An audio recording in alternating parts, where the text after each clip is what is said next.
What's up, guys? Back to the channel. Be sure to like, comment, subscribe, share, all that good stuff. I hope everybody had a Merry Christmas. I hope everybody got time in with their families, their friends. Hope you got some good gifts. Hope you got some time off work. Um, so yeah, if you can't tell, obviously I'm going to be doing a solo video today. I wanted to take a look at the Michael Knowles clavicular interview. Um, at first, I didn't really have any intentions of looking at this interview at all. I think Clavicular is a super interesting guy. I first became familiar with him when he did his interview with Nick Fuentes. Um, I just really didn't think that it was I didn't really think it was up my alley, like the kind of stuff he talks about.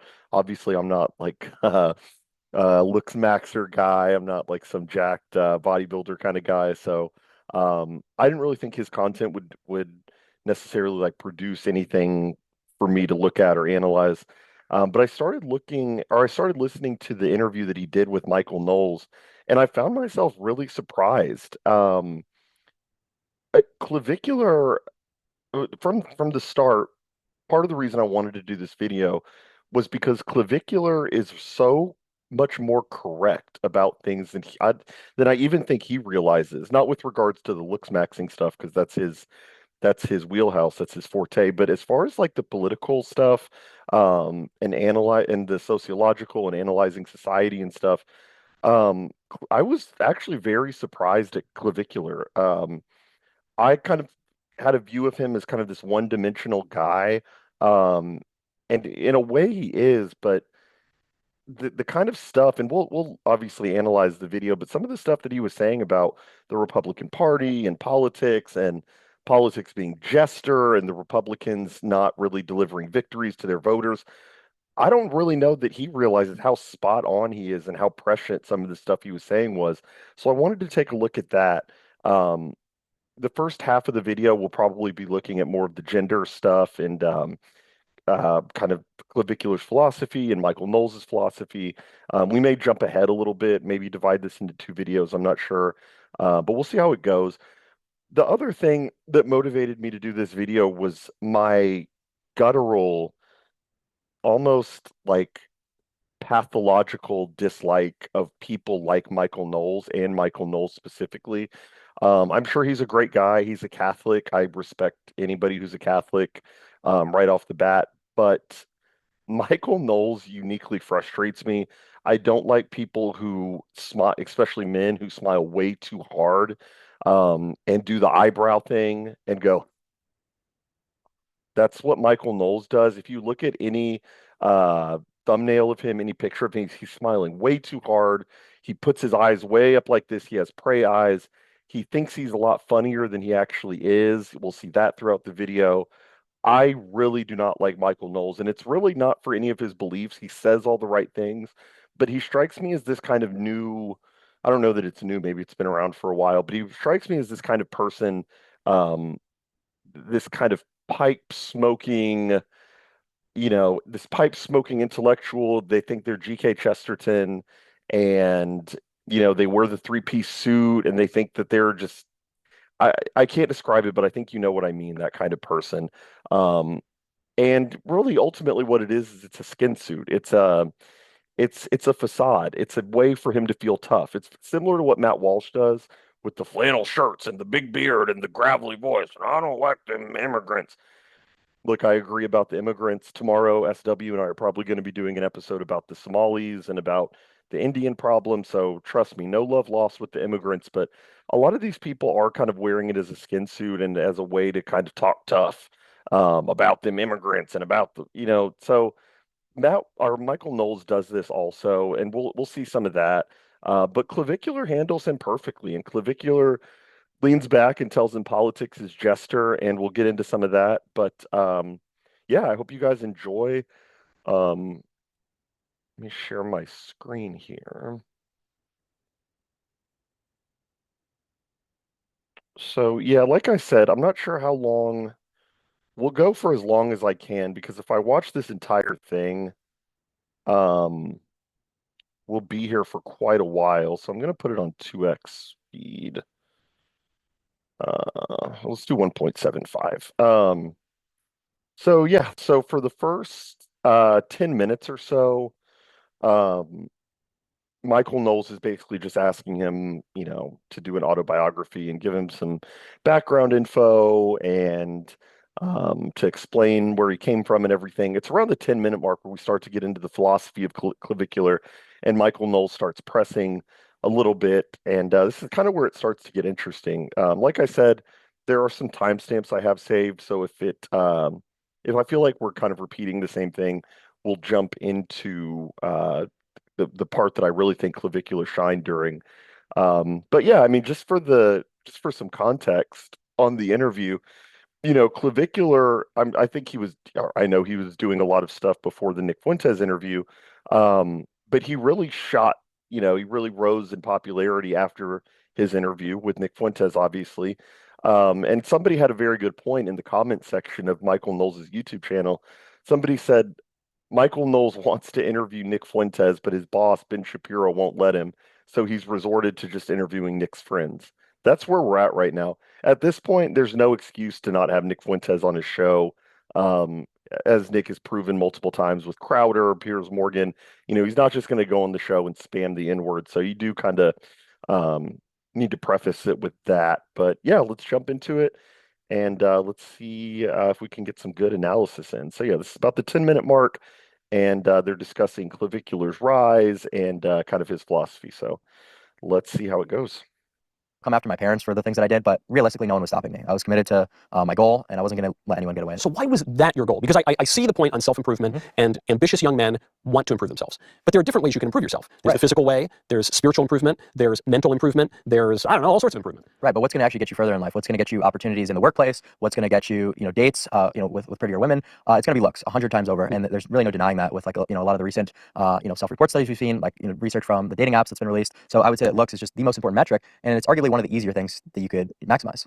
What's very interesting about what you said is, well, we'll get back to all these ultimate goals, but just on the dating point, you say, look, what matters in dating is looks. And that has been true for all of history to some degree, but I think it's truer today than it was 30 years ago. Because I'll give you an example. I went to a prestigious university where you got a lot of guys who graduate, I'm talking about the parents of my classmates. A lot of the guys, they don't look good. This is going to be a common trend, common theme throughout the interview.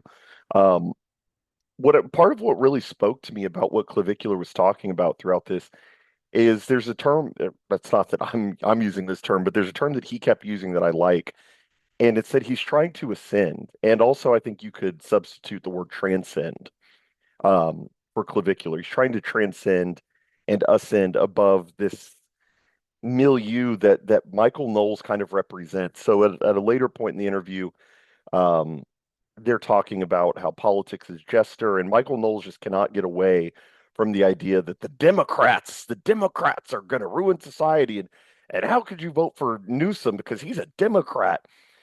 And Knowles is really stuck in this milieu, this like quicksand, this like dichotomous thinking of like right, left, and he does it here with gender. You're going to hear it multiple times that anytime clavicular is like talking about something like abstract, like about why he's doing looks maxing, Knowles always brings it back to dating and girls. And, well, let me talk about dating really quick. He can't conceptualize that sometimes a guy will chase great things, not will chase great things because they're not consciously trying to get women. I understand, like JF Gary Epi has talked about this, um, that at some level, everything guys do is for women at some level. It's just like the biological need to procreate. So like what he would say is like, why do you learn a great skill? It's because you do want to procreate. So on that level, I understand that. But that's not what Knowles is talking about here. He's talking about, and maybe it's not this exact part, but just bear with me. It's this thing that he does throughout the interview that he really can't get across. He can't really understand in his mind that the reason clavicular is doing this is not to get girls or to get dates. And I don't know enough about Michael Knowles. I would assume, I'll be charitable, I don't think he has porn brain. I don't think he's like a gooner or anything. Um, he did do some questionable films in his early 20s that people can still find out there. I, let's just be charitable. I think he's probably moved past that. But he is kind of stuck in this old way of thinking, and I do like that clavicular represents something new and something that transcends this boring, like the Democrats are the real threat to Western civilization, man. We're so beyond that, and Michael Knowles really shows his age here. And yeah, I mean, maybe I shouldn't say that. I've looked at the analytics of this channel. Um, they do skew a little bit older, to be honest. Millennial, which makes sense. I'm a millennial, so that's fine. But you got to stay in touch with people like Clavicular because you get to see where the youth is going. And Knowles really shows his age here throughout this thing when he can't get past the gender, or not the gender stuff, but the idea that somebody would do something not just for dates. Graduate, like I'm talking about the parents of my classmates. A lot of the guys, they don't look good, but a lot of them become very rich. And we would sometimes joke that the girls who went to the school looked kind of like aliens because they had these supermodel moms and these like fat ugly dads. But the dads were really rich. And so listen, it's a little bit of a stereotype. Plenty of people did not fit the stereotype. But when you think of generations past, there are plenty of not so great looking guys who ended up with beautiful women for reasons of I don't know, social rights and rituals, for reasons of money, for reasons of class status, for reasons of profession, whatever. They didn't have the dating apps. Mm-hmm. And so even that, you get into looksmaxing because of the online forums, you get the drugs for looksmaxing because of the internet marketplaces, and you say the reason I need to looksmax is because all the dating takes place online where you're reduced to a picture. Right. Of course. And that's something that often gets brought up to me. And here's my response to the whole thing about money would be, what's more likely for the average guy? Because I think of things in sociological terms. I think that's very interesting to me to just look at men across the society. What's more likely? Someone to ascend from maybe, slightly below average to above average through looksmaxing, or for them to achieve that desired amount of wealth for a supermodel to date them? It just seems like, we should be telling people to go the looks route. Why? Yeah, I mean, Clavicular is obviously correct about that. It's obviously easier to follow a regimen, a set of steps that will square out your jaw and will allow you to date more attractive women than it would be to ascend in a corporate hierarchy and become the CEO and date prettier women. Um, so point completely taken about from Clavicular about if you want to talk about ease, I guess, and the easiest route to ascend, it would definitely be through looks maxing. And something about Knowles, he just can't grasp this. I don't know what it is about this concept. He just has difficulty grasping the idea that it would be easier to do what Clavicular is doing or some form of it than it would be to like become the CEO. Like, what are you talking It about? seems like, we should be telling people to go the looks route Why? because it's easier. It's more realistic. Is it cheap to looksmax or does it cost money? It's just more achievable. People with I'm just saying, how much do these drugs cost? not much. It's not really that difficult. It's more of a time investment. The other thing that I forgot to bring up is that what Knowles does there is he's trying to paint all of this as a result of the internet. So he says the dating apps are all online. You found looks maxing forums online. Everything's messed up because of the internet. That's why gender dynamics are the way they are. No, Michael, the reason gender dynamics are the way they are today in 2025 is not because of the dating apps. It is not because of Instagram. It is all an outgrowth of feminism. And it makes people in the Daily Wire sphere uncomfortable saying that. And Nick has talked about this a lot too. That really the three things that separate the dissident right, and I mean like the true dissident right, like the Nick Fuentes of the world, from people like Knowles and people like Walsh, and we'll get into this in a second, or in a few minutes probably. But what separates us apart is our willingness to talk about race, Jewish influence, and our rejection of feminism, not the outgrowths of feminism, not the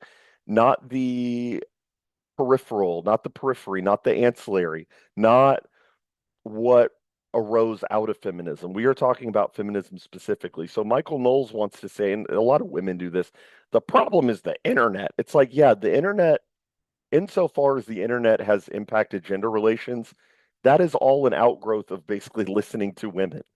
Um, it's actually not far off from allowing them to vote. And we're going to get to that later on. And Michael Knowles just cannot grapple with the idea that maybe we need to restrict some of women's rights if we are actually serious about repelling feminism. But yeah, Michael Knowles wants to say it's the dating apps. Everything you found is the internet. It's all the internet. Very boomerish. And it's like, no, Michael, it's actually feminism that's the problem, but you don't want to go there. It makes them very uncomfortable. But someone is likely going to lack the intellect to be able to achieve the status max, to achieve, income max. So just across the society, I would say we should be advocating for looks.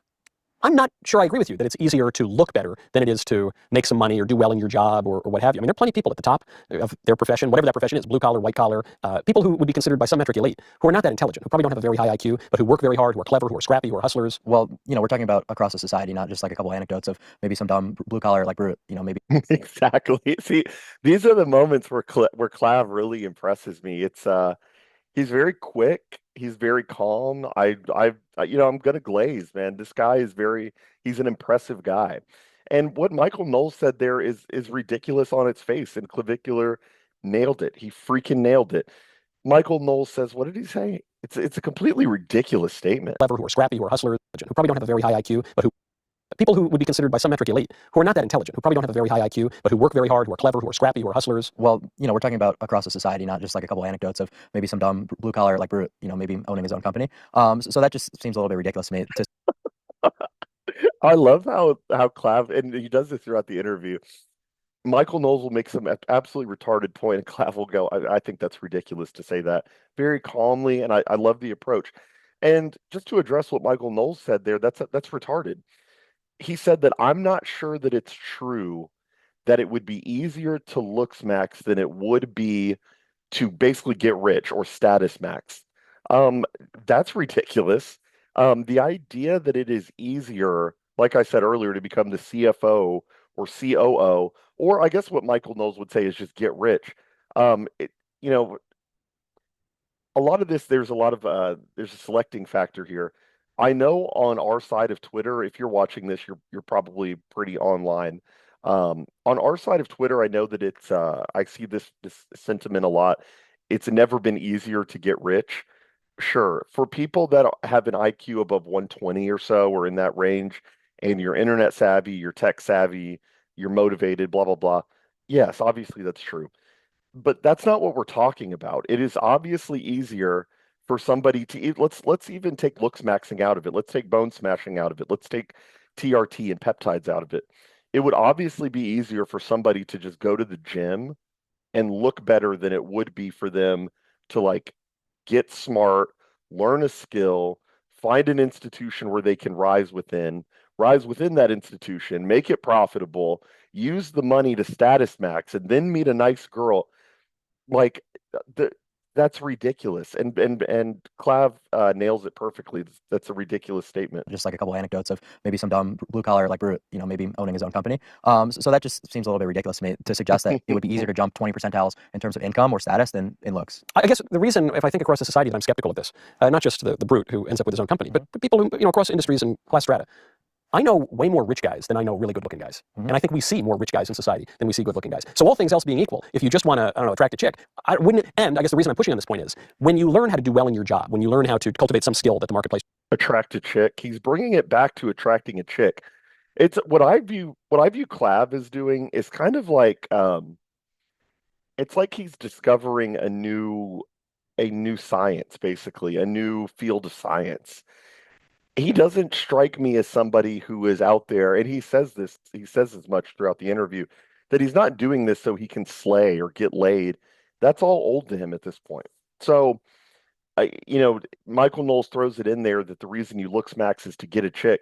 Sure, maybe that's applicable to the average person who's doing looks maxing, but Clav is kind of like like live, real time experimenting on his body, and it's almost like he's discovering alchemy or something like that. And to boil it down to attract a chick, super cool, by the way, Michael. Yeah, that strikes me as kind of missing the point. rewards. Aren't you improving yourself in other ways that just enhancing your bone structure does not? Absolutely. No, and you're fully right. And before we go any further down this rabbit hole, I don't want to act like these two forms of improvement are mutually exclusive whatsoever. Exactly. I advocate for all the same stuff you're talking about. I think that, learning a high value skill is one of the most important things that you could do. I'm just saying that it's going to be easier for you to actually ascend and overcome a lot of the disparities in the dating market through looks. I'm not saying neglect, getting rich, neglect, your status. That would be absolutely ridiculous for me to suggest. So I'm saying a well-rounded mogger is kind of required with how difficult the scene is these days. I grant. I sometimes think that I got the last chopper out of Nam, because I'm a millennial and I was single for a bit and I always liked dating when I was single, but I, married the love of my life and we have this great life. And I think, man, if I had to date in the year of our Lord 2025, I would be very upset. I would have to learn how to mog. I would have to learn how to mew. I would have to learn all these skills that I don't possess. Yeah, absolutely. And I would say that I just don't like how Michael Knowles talks about, he says it multiple times. And look, if there's a lot of wife guys watching this, I'm sorry, this is going to piss you off, but I don't really like when guys repeat and reiterate the line, I married the love of my life. I married my high school sweetheart. I married my best friend. She's my best friend and she's the best girl. I got the last chopper out of Nam because I don't know what I do in this market. I understand what he's saying. I'm a millennial also. I think Michael is about 5 or 6 years older than me. Um, but this endless harping, he'll do it again later, saying, "I married my high school sweetheart." It's like, dude, we get it. You're happy. You're married. We get it. She's standing behind you with a whip. It's like, thank you very much for reiterating that. But he is right, though. I mean, the meat of what he's saying is true. That it would, I talk to a lot of younger guys, like on Twitter and stuff. And the dating market reminds me a lot of what the job market is probably like out there for young people. So I get that. That's fair, but I don't like this endless harping on like I married my love of my life. It's like, dude, we get it. Thank you. I would be very upset. I would have to learn how to mog. Have to learn how to mew. I would have to learn all these skills that I don't possess. Yeah, absolutely. And I would say that the main reason that is because of Instagram, right? And a lot of people don't understand the implications of, access to the internet and access to communicating with everyone across the entire world, essentially. So what that looks like in terms of a hypergamy standpoint was, maybe you got a girl from your town who's going to try to date above her looks level, maybe just in her immediate surroundings. But now we've got people like, professional athletes DMing them on Instagram, flying them out. So you're not just competing with the top Chads of your 15-mile radius, you're competing with the entire world. So it's The Chads of the world, maybe who even live in Chad. Yeah, a nation of Chad. See, that's the kind of stuff I'm talking about that like that's the kind of stuff I don't like about Michael Knowles. Like it's the most low-hanging fruit.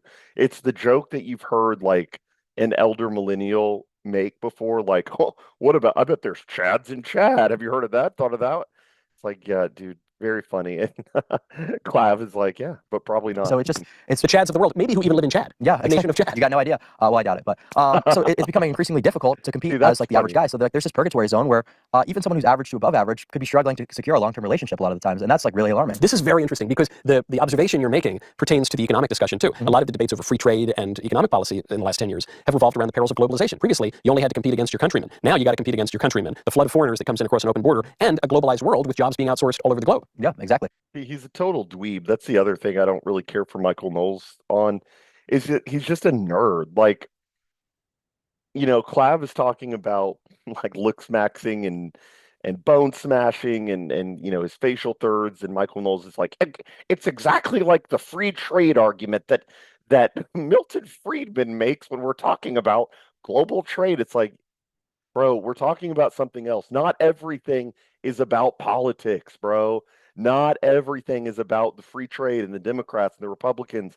It's like, yeah, there's other stuff going on. We like, these people like Clav he's doing a good job throughout this interview. They just need to mog people like Michael Knowles. It's not all about the Republicans and the Democrats and the globalists and the free trade. Like, thank you, Clav, for just like injecting something new into this space. I think that's what it is. That's what I like about him, is that it's something new. It's not this, look at this. Look at this. We've seen this a million times. The blazer, the button up, the nice watch, the coiffed hair. We're going to talk about free trade today, guys. It's actually based when the free market is able to do what the free market wants. It's based. It's like, dude, we're ascending. We're transcending that. I love that. Border and a globalized world with jobs being outsourced all over the globe. Yeah, exactly. Very similar. But yeah, no, even if it was just domestically, like things are really bad. Like when you've got girls being like flown out by like Shaquille O'Neal, and you're just an average guy making, maybe $80,000 a year. Like, what are you supposed to do? Does that happen? Does Shaquille O'Neal fly out girls from Palookaville? Oh, I'm sure. Yeah, absolutely. Does he really, or is that the thing? Like, it's a fun story, and I guess it could happen. But does that really happen? Absolutely. Yeah, no, I've seen professional athletes like following like girls I knew from like my hometown. Like this is like a very common thing because with how degenerate the society. It's surprising that Michael Knowles is that tapped out. I thought that was just common knowledge that like Instagram has made it to where you do have like just some girl who's a 10 in her small town getting DM'd by NBA players. Like that's real. I'm surprised Knowles doesn't know that. But yeah, I mean, to his credit, why would he know that? That's fair. But that's definitely going on. Is moved. These girls are taking on so many different sexual partners that that there's a lot of plausibility for this kind of stuff. So the promiscuity is a major problem. I mean, Right. on a whole host of social levels. But what you're telling me is looks maxing is chiefly about getting a girlfriend. No. Your looks are gonna. There we go. Like I just said, he cannot. And like just shut it down, Clav. Shut it down. Listen to it. He didn't listen to a word he was talking. He didn't listen to a word Clav was saying. Clav has not talked about getting girls. That whole thing about Instagram was in response to what Michael Knowles said. Clav has not sat here and said, so yeah, I was really ugly and I really wanted a girlfriend, so I started bone smashing and I started doing. No, he's doing this like to push the limits of science. It's Faustian. And somebody like Knowles, this makes me think he is kind of a coomer. When you cannot think, and also just notice this. Look at that. Oh my gosh. Why do you have a weight bench in your studio, dude? I just noticed this. I just noticed this. This is actually kind of a cool studio, actually. I like the look of the walls. I mean, they should get real bottles here if you're going to do the bottle thing. These are very clearly like cardboard cutouts of generic bottles. Whatever. Okay, I can go with it. The pillows, I like the look. I would organize it a little differently.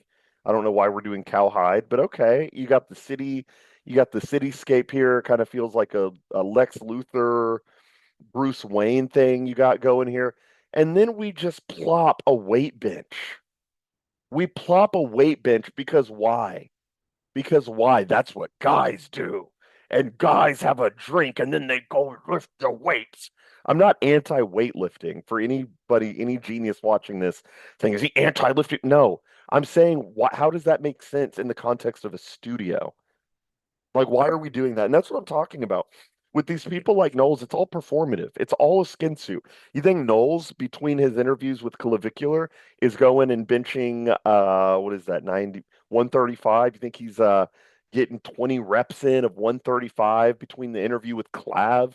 No, he's not doing that. This is to tickle your brain as a consumer, as a male who is watching Daily Wire, not me, thank God, could never. But as a male who's watching Daily Wire, this is going to tickle your brain. You're going to go, whoa, I bet he lifts weights. I like this guy. He's a weightlifter. I like that. Same thing that Michael Knowles does, or that Matt Walsh does with his beard and his flannel and his cigar.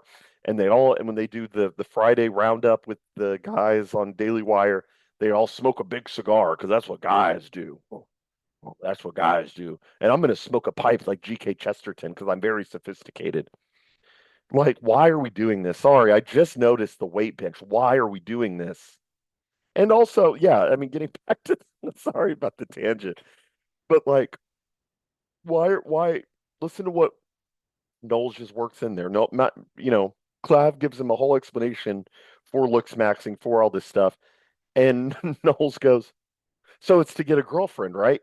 No, no, you are missing the point. Promiscuity is a major problem. I mean, Right. on a whole host of social levels. Mhm. But what you're telling me is looks maxing is chiefly about getting a girlfriend. No. Your looks are going to improve your quality of life in a lot of different regards, whether it be in the workplace, just overall opportunities presented to you. This is all going to be tailored to looks. And the main thing that you need to understand is the halo effect. I don't know if you've heard about this. What is the halo effect? The halo effect is that people are going to perceive the things that you say and the things that you do a lot better if you're good looking. Right? Yeah. So there's like that meme where some really good looking guy goes and he's like, hey, Shelly, nice dress today. She's like, oh, thanks, Giga Chat. And then some like fat guy walks up and he's like, nice dress, Shelly. He's like, hello, HR. Exactly. Yeah. So no, that's a Yeah, no, exactly. And Clav is being nice, but yeah, exactly. Michael, that's a 10-year-old meme. Thank you for. Have you ever heard of the HR Shelly meme? Have you ever heard of the HR meme? It's like that. Yeah, dude, we've been around the internet. We're we'll get to this later on. There's something else I think that Michael Knowles says that really sent me. What's so funny being around, and I'm not trying to pull the old head card, but I am going to pull the old head card. The funny thing about having been around the internet, not even as long as probably some people, like JF has been on the internet since like '08 and stuff like that. So, I'm not doing stolen valor here, but the funny thing about having been on the internet for like 10 years at this point, I kind of first got on Twitter and into the 4chan space around 2015 or so, is that you've seen it come full circle to where the memes and the phrases and the thinking and all this stuff that we popularized, or that the OG internet crowd popularized, that they were called racist, anti-Semitic for, sexist for, all that stuff. It's now come full circle to where this guy in his stupid suit and his stupid shoes and his stupid weight bench are now coming around to the old head saying, have you heard of the HR meme, son? It's like, yeah, dude. 10 years ago, you probably thought that basement dwellers only lived on 4chan. It's like, So yeah, I know that meme, dude. I'm very familiar with it for 10 years now. Good looking guy goes over, he's like, hey, Shelly, nice dress today. She's like, oh, Right. thanks, Giga Chat. And then some Exactly. like fat guy walks up, he's like, nice dress, Shelly. He's like, hello, HR. Exactly. Yeah. So no, that's a pinnacle example of the halo effect and what that looks like. So if you've got to be this fat slob who's getting HR complaints for shit that you saw, another guy do 2 seconds ago, that's got to be quite brutal. So just your overall well-being, if you're an unattractive person and no one even wants to look at you in the elevator, no one even wants to shake your hand or acknowledge you, it's horrible for your mental well-being. And that's why I think looks maxing goes a lot further than just getting a girlfriend. Like that seems like a very silly thing. It's the slight dig. It seems like a very silly reason to want to look max is just to get a girlfriend. And he's right though. I mean, that's 100% true. I've thought about that a lot, that like you have to imagine that it is soul crushing. Because what is life really? What is like the social day-to-day experience? It's millions of little interactions. Um, when people make eye contact with you and they smile, if you're attractive, and you're tall and you're attractive, and people look at you and they go, "Hi." I could only imagine. I mean, you play that out a million times, millions of times throughout your life, and each one of those takes a bite out of you if that positive interaction doesn't happen. So imagine that you're just like not that attractive, and instead of being greeted with, like when you go to a nice restaurant, let's say, and you walk up to the hostess and you go, "Hey, do you guys have any tables available?" You see it's a packed restaurant. You go, "Got any tables available? It's just a party of two." And they go, "Yeah, yeah, I think we can. Yeah, come with me." As opposed to when you walk in and you're a 5'2" guy and you're fat and you're balding and your skin isn't good and you have bad unbalanced physiognomy and one eye is looking here and one eye there. You're like, "Hey, you guys have a table available for me?" And they go, "No, no, no, nothing for you. Sorry, sorry." Imagine that, but on a miniature scale happening to you every day. And I think a lot of people would look at the looks maxing thing, and obviously I'm saying this as somebody who is not doing that, but I can understand why you would want to do that, because that would probably be horrible for your mental health. I could only imagine what that would do to your confidence, that would probably make you like jaded in life. That would probably taint your view of humanity. You would probably not be that social. You would think that humanity is ugly because they've been ugly to you because you're ugly. So it's being reflected like a mirror back and forth. As opposed to if you're attractive, if you're attractive, you probably think that society's pretty nice if you're nice. If you're attractive, you go, "Yeah, I think people are pretty nice. As long as I'm nice to them, they're nice to me, and that's how my life has worked my whole life, and I have no reason to think otherwise." I can guarantee you, if you're not attractive, you probably have a different view of people and humanity. And all that is to say that people say that the looks maxing stuff is irrelevant, or why do you care about looks? And it's like, yeah, I mean, I, I think it probably matters to the extent that you can change these things. It probably matters how you're interacted with on a daily basis. I think Clav probably has uh, a much happier inner life than an ugly person who gets told to leave the restaurant when they walk in. So this stuff isn't trivial. There's a reason people do it, and yeah, you can't the mental health aspect of of having positive interactions can't be overstated. To do all At of least, that. though, you would have to say the thesis of looks maxing is that looks are the most important thing in life. Yeah. What about the non-physical things? I'm a little older than you, and when I was a kid, we were told looks aren't everything. Don't judge a book by its cover. It's what's on the inside that counts. Christianity and religion generally teaches us that there's more to life than the material aspects of this world, and we need to focus on the spirit. And Yeah, no, absolutely. But the thing is, your subconscious tells you if someone is genetically disfortunate that they are lesser than you, and you have to kind of fight that if you're thinking in terms of like Christianity to acknowledge them as an equal. So if you've got to go against like your biological instincts to have a belief system, it already kind of just makes it a little bit difficult. yeah, but don't we do that in a whole host of ways? Like, And I mean, also the ugly person, a lot of times, not every time, but a lot of times, the ugly person is a reflection of a disordered, gross inner life, because the outward, the inward is reflected outwardly. A lot of times, it's not a one-to-one. It's not that every ugly person is immoral and every beautiful person is moral. I'm not saying that.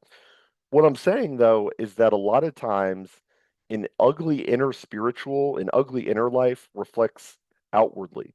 If you look at my YouTube algorithm, uh, has fed me court proceedings. I love to watch court hearings, like just daily court hearings, watching people get sentenced, seeing people go get probation, get their probation revoked, whatever it is. And what you notice about a lot of these criminals is not just that a lot of them are ugly, because a lot of them could be attractive. Like you could see a world where if they trim their beard or whatever, and we're not talking about vagabonds, we're talking about like citizens in your community. A lot of them, it's not that they're ugly. It's not that they have an irreparably ugly face. What you see with a lot of them is that they are wearing their life on their face.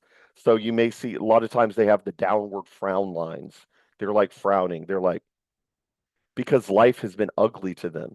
Life has dealt them a bad hand, and they've had a negative inner life, and now it lives on their face, and they walk around like this, and their face is sagging.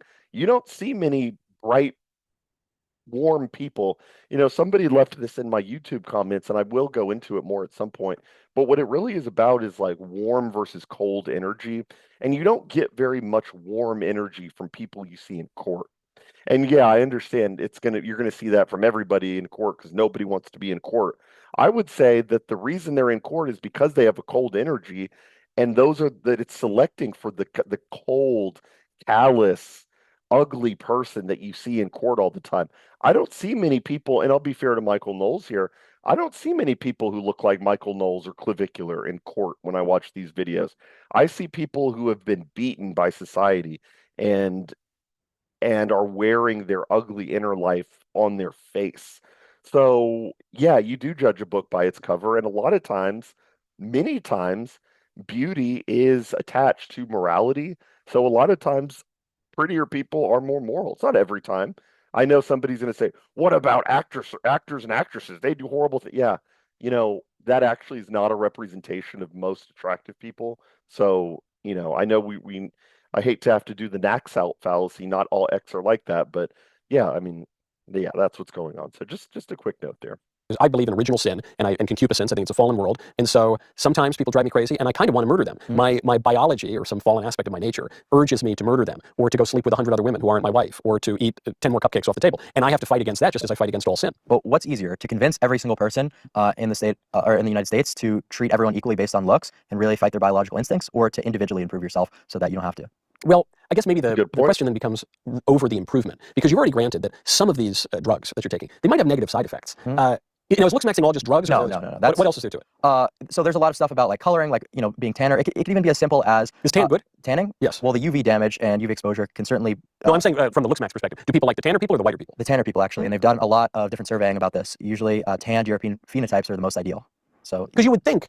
Oh, maybe this is just racist, but I thought the idea was people value whiteness more, and that's one of the great sins of our culture is that whiteness is considered more beautiful than brownness or blackness. You're saying no, basically you need a Sicilian max, and then you're in a good spot. Yeah, not necessarily. I mean, it's also just a health indicator to be a little bit more tanned rather than completely pale. So that's why people often prefer it. So that's another part. It could even be as simple as getting leaner. Lean maxing is a big part of looks maxing, and that's arguably the most important thing that you could do, because you can do all this. You can get surgeries, but at the end of the day, if you're 20, 25% body fat, you're not even able to see any of your facial angularity or definition. You've got no idea what's underneath all of the sludge. Okay, so you get rid of the sludge, you go on a good diet, you work out, now that's basic. Everyone, you want to look better, you work out and eat better. Everyone knows that. Everyone knows that. Then you raise the stakes a little bit and you say, and inject yourself with things like testosterone and other hormones. Okay, that raises a little bit. Is that it? Is that where it maxes out? No, so I'm getting a double jaw surgery in a couple weeks from now. So that's probably the furthest it goes, is plastic surgery.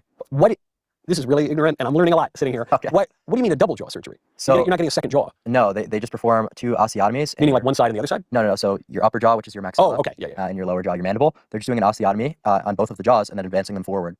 Now, why are you doing that? You're a good-looking guy. Well, because I want to look better, right? Why? Okay. Before I ask my next question, why do you want to look better? Meaning, look, I would get it if you looked like some mutant and you had some deformities and it was really messing up your life. But you're tall, muscular, you've got defined bone features. Why do you need to go further? Well, I mean, you're already rich. Why are we here right now doing this interview? Because That's a very good point. I really like that point that Clavicular makes, and Knowles doesn't really answer it actually. Yeah, I mean, why do anything to the max? That's part of what I really like about Clav is that I don't know that he's consciously doing this or what, but he is chasing something. He is kind of like, maybe he'll burn out. Maybe he'll be like Icarus and fly too close to the sun, and the heat from the sun will melt the wax that holds the wings together. Maybe so. Maybe that's what'll happen. But I do like this attempt at like forging a new path and like like finding new fields of knowledge. I just think what he's doing is interesting. And yeah, I'm not going to fault somebody for that. I'm not going to look at somebody like Clav and be like, why do you even need to be attractive, bro? God gave you a good face, so just live with that. Like you could say the same about IQ. I mean, I guess that would be my question because what Clav asks him is, why do you need more money? What I would ask him, because Knowles said earlier that you should just like book smacks or something stupid. And it's like, well, why do you need to try to raise your IQ? You were given you're not a dumb guy. You were given a 106 IQ by God. Why do you even need to read books then, man? You got what you got and you're not dumb, so just stay there. You could say that about any form of self-improvement. Why do you need to get better? Yeah, because some people want to ascend, some people want to transcend and kind of push the limits of science. I think it's very Faustian. Turn that around on you. I like having money. Money's a nice thing to have, but I don't really like spending money that much. And so I'm happy to make the money and get more money. But I think there's But more you to get my what, work you get than what I'm money. saying, No, right? but I think it's an important Yeah, distinction. yeah. I work for a lot more than money. Mhm. If I only wanted to make money, I would have gone into banking or consulting or something. Mhm. So I work for a lot more than that. Why? What are you working for when you get the double jaw surgery? To look better. And just because you're already doing okay or you're well off, is that a reason to quit? Is that a reason to sort of put the brakes on? That seems a little ridiculous. Let me ask it another way. Yeah. You say, why do I need to keep working? And I say, well, in part it's to make more money, and then I can put my kids through school, and maybe I can take them on vacation or whatever. But it's also So I can work harder. to spread the ideas that I care about. It's also to raise my political influence in ways that I think would help shape the country in a good way. It's also to spread my view of religion, spread the gospel, hopefully convert some people. There are myriad reasons that I would continue to work. But it would be doing the interview and doing the shows for those reasons. And so what I'm asking you is, what you already look good. Why do you want, what is looking better for? So I am someone who just wants to mog, essentially. And I've done this speech a few times. I don't really care about getting girls. That's kind of lost its novelty at this point. I just want to mog people. I want to have a better halo effect and just better overall quality of life through my looks. Well, look, sometimes a guy just wants to mog. I totally, I get it. You know what I mean? But this then brings us back to the spiritual point that I alluded to. I could get. Yeah, I But really this this thing.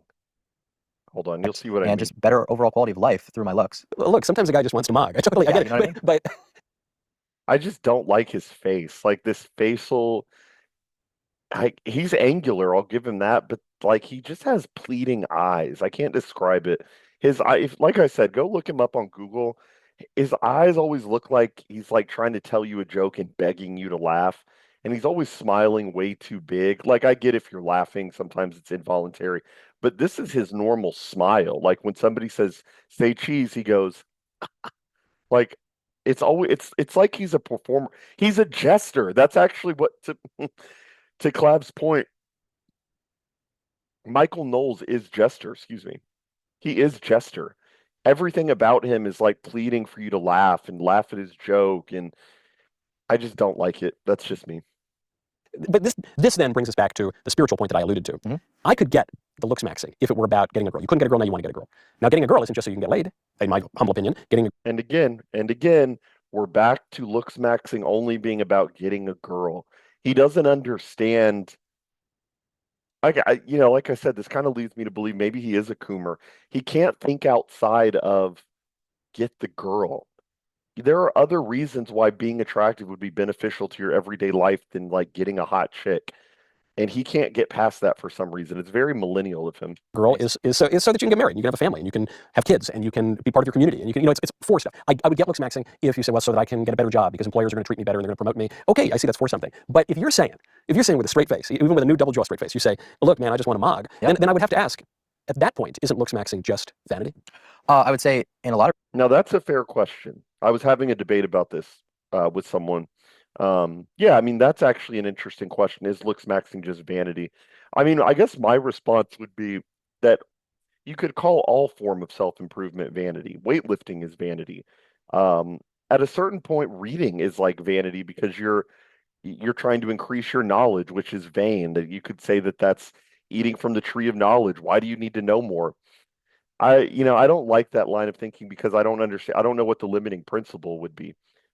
At what point should I stop reading books, and at what point does reading too much become vain? I don't know. I guess my threshold would be, is it keeping you from Christ? The debate that I was having with somebody was I was saying that there's nothing inherent about looks maxing that would prevent you from being a Catholic in good standing with the Catholic Church. Now, if you, instead of going to mass on Sundays and holy days, and instead of being a good Catholic, you were looks maxing instead of doing those Catholic things, then yeah, obviously, but there's nothing in the thing itself that would pull you away from Catholicism. There's nothing about looks maxing that is necessarily like anti-Catholic or anti-religious. So I would say that once it crosses that barrier, that threshold, that's when you're in sinful territory. But yeah, there's nothing about wanting good bone structure to improve your daily life that's inherently sinful. Regards, it could be perceived that way, but that's my interpretation of it, and that's just my overall thing. And the word mog could mean so much, right? That can mean all the things that you just mentioned. What do we mean by mog, I guess? Just live. What is a mogger?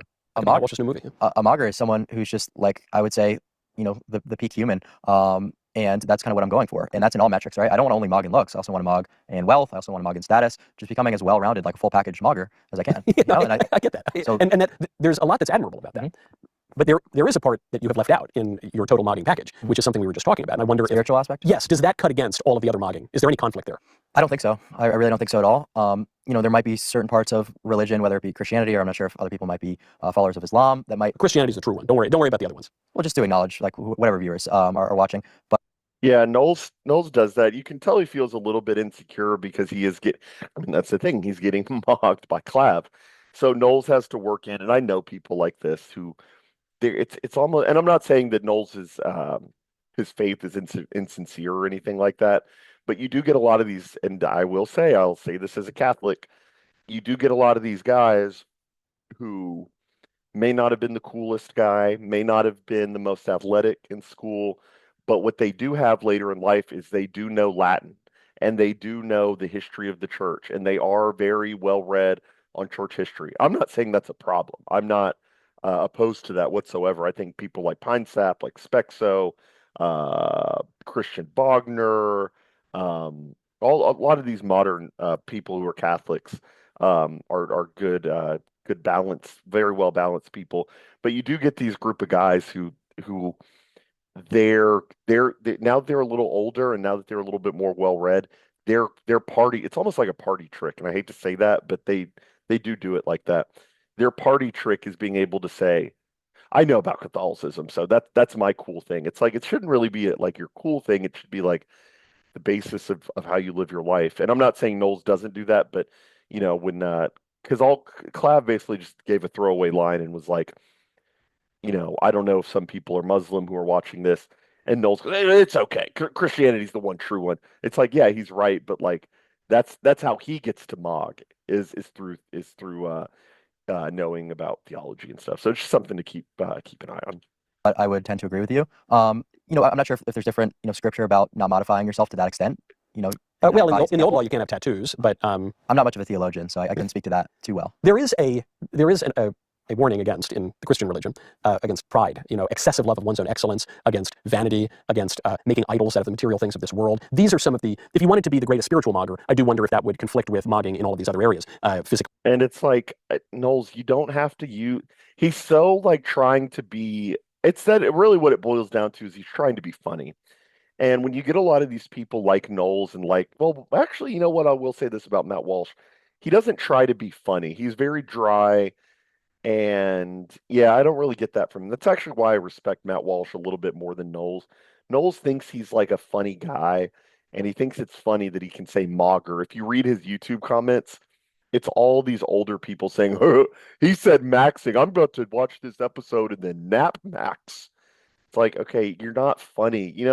I think of people who are actually funny, like Nick, but let's go a little older. People who are actually funny but don't try to be, you know who those people are? They're people like Richard Spencer, who they're very dry, but they're not they're not looking at you with pleading eyes. Did you like my joke? Was I funny? I'm going to keep saying Mog and Max and Mog, and that's so funny.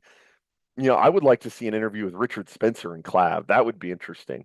Not this Brooks Brothers catalog cutout of I'm a GOP spokesman. I have a nice watch and I have a thing. I don't like it. In terms of wealth. I could see how it could, but I don't really think that it necessarily would in my case. Here would be one verse that I'm going to rewrite a little bit. Mm-hmm. It is easier for the camel to pass through the eye of a needle than for a wealth-maxed mogger to enter into the kingdom of heaven. Mm-hmm. Okay. Oh my gosh. now the joke is we're going to put Mauger into scripture. And insofar as what he's talking about is he's talking about it would be easier for a camel to pass the eye of a needle than it would be for a rich man to enter the kingdom of heaven. Well, here's what I would say. Uh, well, I mean, in that they're talking about a rich people in particular. There's a reason that the line isn't, it would be easier for the camel to pass through the eye of a needle than it would be for a super attractive person to enter into heaven. So, I mean, it's kind of missing the point. It's like, well, what if it said tall people, it would be hard for them. It's like, but it doesn't say that. So it's kind of missing the point, Michael.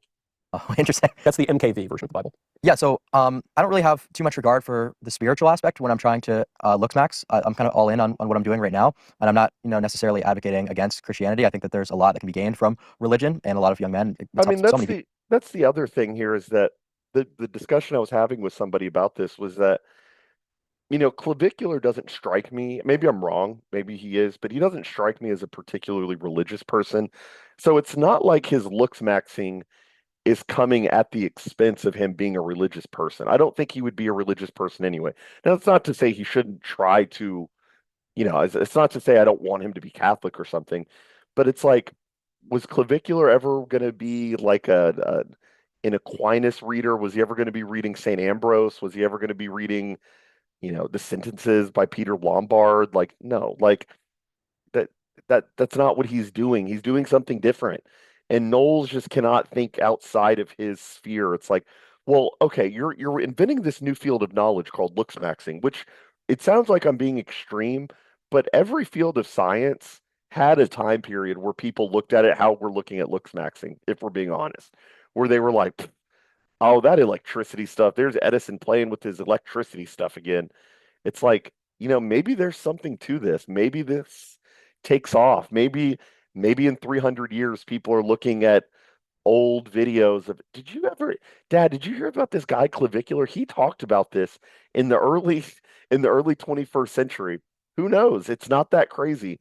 Um, so yeah, I mean, he's doing something else, and Knowles just cannot think outside of, well, your looks maxing. What if you were spirit maxing instead? It's like, but he's not. He's doing something else. And it's not like it's not like looks maxing has 10 commandments, and the first commandment, you must worship looks maxing, not Jesus Christ. It's like it doesn't say that. None of this is coming at the expense of Christianity. None of this is coming at the expense of Catholicism. So yeah, I see no problem here. I would be curious to hear from somebody like Pinesap or Spexo. I think they would agree, but I don't see anything inherently sinful. You could reading, like I said earlier, reading too much could be a sin if it led to vanity. So I think we're missing the forest through the trees here. People, but this is just my pursuit in the immediate moment. Okay, so then bringing it back to more quotidian things. You said something earlier. You said, "Look, I'm not doing it just to get girls. The shine has rubbed off of that." Do you have a girlfriend? No. No girlfriend. Do you want a girlfriend? I'm a little bit young. I'm kind of focused on career right now. I've heard a lot of but I had my first girlfriend when I was 12. Why is he so hung up on the dating? Why are we hung up on the dating? That is not what he cares about. He stated multiple times, that is not why I'm doing this. I could care less. And actually, there is like a simp angle here that, you have the virgin simp versus the Chad. The virgin simp cannot think beyond women. He cannot think beyond the cooch. And the irony, the paradox is that desire, that wanting, whether this was probably him in his teens, his inner teen is coming out because he's looking at somebody who he kind of wishes he was as a teen and could have gotten all the girls if he only looked like him. That desire, that chasing, that wanting is what will always keep you from obtaining. The paradox is that somebody like Clav, who is not thinking about women, who is not addicted to dating, who is not only thinking about box, he will get the women. He will attain the women. He will attain the thing that the virgin simp, always wanted because he doesn't care. That's what the paradox is. And Michael Knowles is stuck. He is stuck in this milieu, this quicksand. of it's Republican or Democrat. Or are you looks maxing for this or to get girls? Well, you're looks maxing, but what if you were reading instead? It's all dichotomous. It's all either or. We are ascending. Clav is trying to be ascendant, and that's not. Don't read into that too much. I'm not saying he's trying to ascend God. I'm saying he's trying to create a new field. He's trying to push the limits of the human body. That is interesting. Saying, well, hey, buddy, have you tried reading a book? That's not interesting. This look, this hair, this suit, this set with the fake weight barbell, the fake bench press, that is not interesting. That has all been done before. Clav is doing something new, and that's why he is ascendant. 12. And maybe that's a little bit too young. And then I dated in high school. Ended up marrying my high school sweetheart, albeit later. And so I don't know. We're back to the high school sweetheart. Why are we talking about your wife? I never found, I've heard this from my friends where they say, I'm not focused on girls now. I'm going to have a career, I'm going to be established, I'm going to make some money, and then I'll worry about dating and get married when I'm 30 or 35. Yeah, no, that's another cope because people by the time they're 35, a lot of their youth indicators have gone and they haven't really gained enough progress to justify that looks decline with maybe the increase in income and that kind of thing. So I would say that's probably not a good idea, but certainly at 19 years old, for me to put, my career sort of at a halt or at least slow down, the traction that I've been gaining seems a little bit ridiculous. Does it need to? He's 100% right. And yeah, I mean, I think him and Knowles may agree on that, but he is right though that Knowles is asking him, and here's the other thing that I've noticed. This happens with Nick a lot. There is this desire, and I'll say this as a married guy. I don't do this to anyone. You can go through my Twitter account. I never do this, what I'm about to describe. There is this desire of married people to want to drag down the dynamic, the youth, to their level, basically. That's not to say being married is suboptimal or anything. I enjoy my marriage. I still have rewarding things. I still have a rich inner life. I have a very rich life. My personality does not come from being a wife guy, honestly, personally. But there is this desire for people like Knowles to say to the 19-year-old dynamic guy, Clav is getting motion right now. Okay, let's frame this. Clav is getting motion. He is getting hit up by Peter Thiel to come to the boy parties that Peter Thiel likes. He is, he's in the news because he runs over a guy. He's doing interviews with Knowles, with Nick. He's all over the place. He has motion. And Knowles is going to sit there and say, well, why don't you get a girlfriend? Why don't you just settle down? And there is this desire. I feel like it's almost, JF may need to explain this to me. Maybe there is like a biological thing where Knowles subconsciously feels like Clav is out competing him for procreative success, and he wants to pull him out of the game and put him on his team so he is no longer a threat. Anyway, whatever the subconscious is, you do see this a lot. Listen to married guys talk. The first thing a married guy will tell a young, dynamic, even a young rich guy, Clav is probably rich at this point. They will tell the young, dynamic, rich guy, hey man, you need to get married like me. I know that my house is a mess and I'm in debt and I got 3 mortgages on the house, but you know what's really rewarding? Going to bed at 9 o'clock and taking the kids to soccer practice. That's what really gets the testosterone going. It's like, look, man, those things are not bad things. Like again, some of the people that I have the most respect for in my entire life are married and have kids. That's not the point.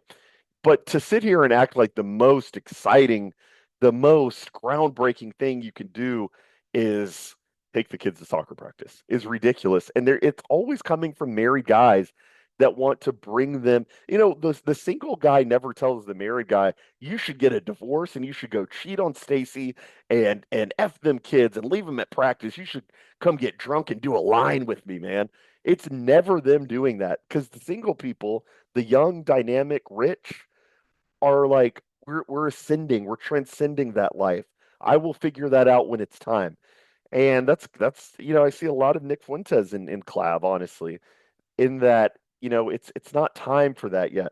Now, what I will say, and I think Clav kind of hit the nail on the head there, is that I think 19 is too young. I think it's ridiculous for Michael Knowles to even be suggesting to Clav that he needs to start looking for a girlfriend. Dude, his star has not even risen yet. His star, it has not even ascended yet.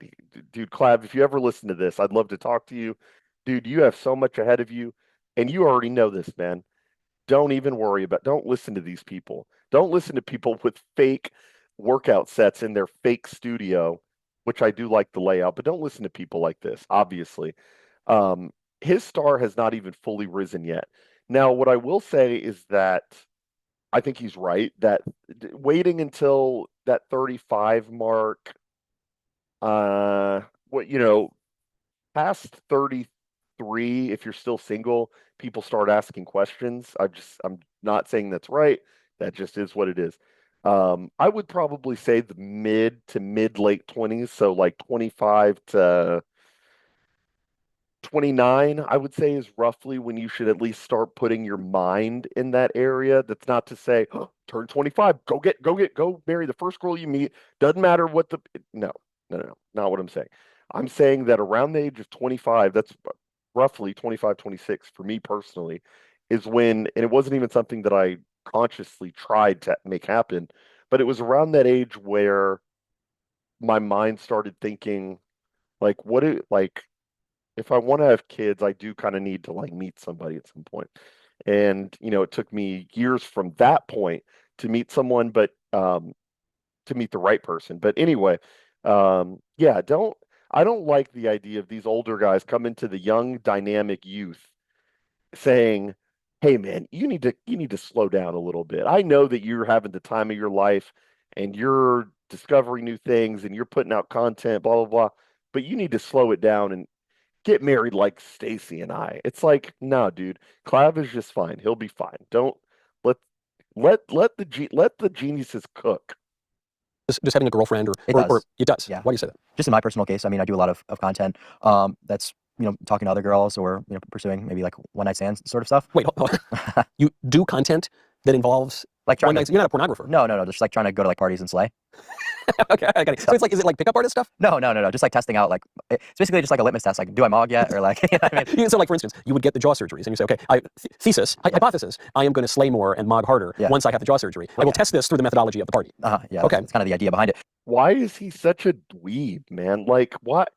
Like why is he talking like all this stuff is so hard to grasp? Like, yeah, is it shocking that the guy who is looks maxing and is creating a brand new field of science about looks maxing would try to test out his looks maxing by going to parties? And listen to the dweebish, nebbish, this guy.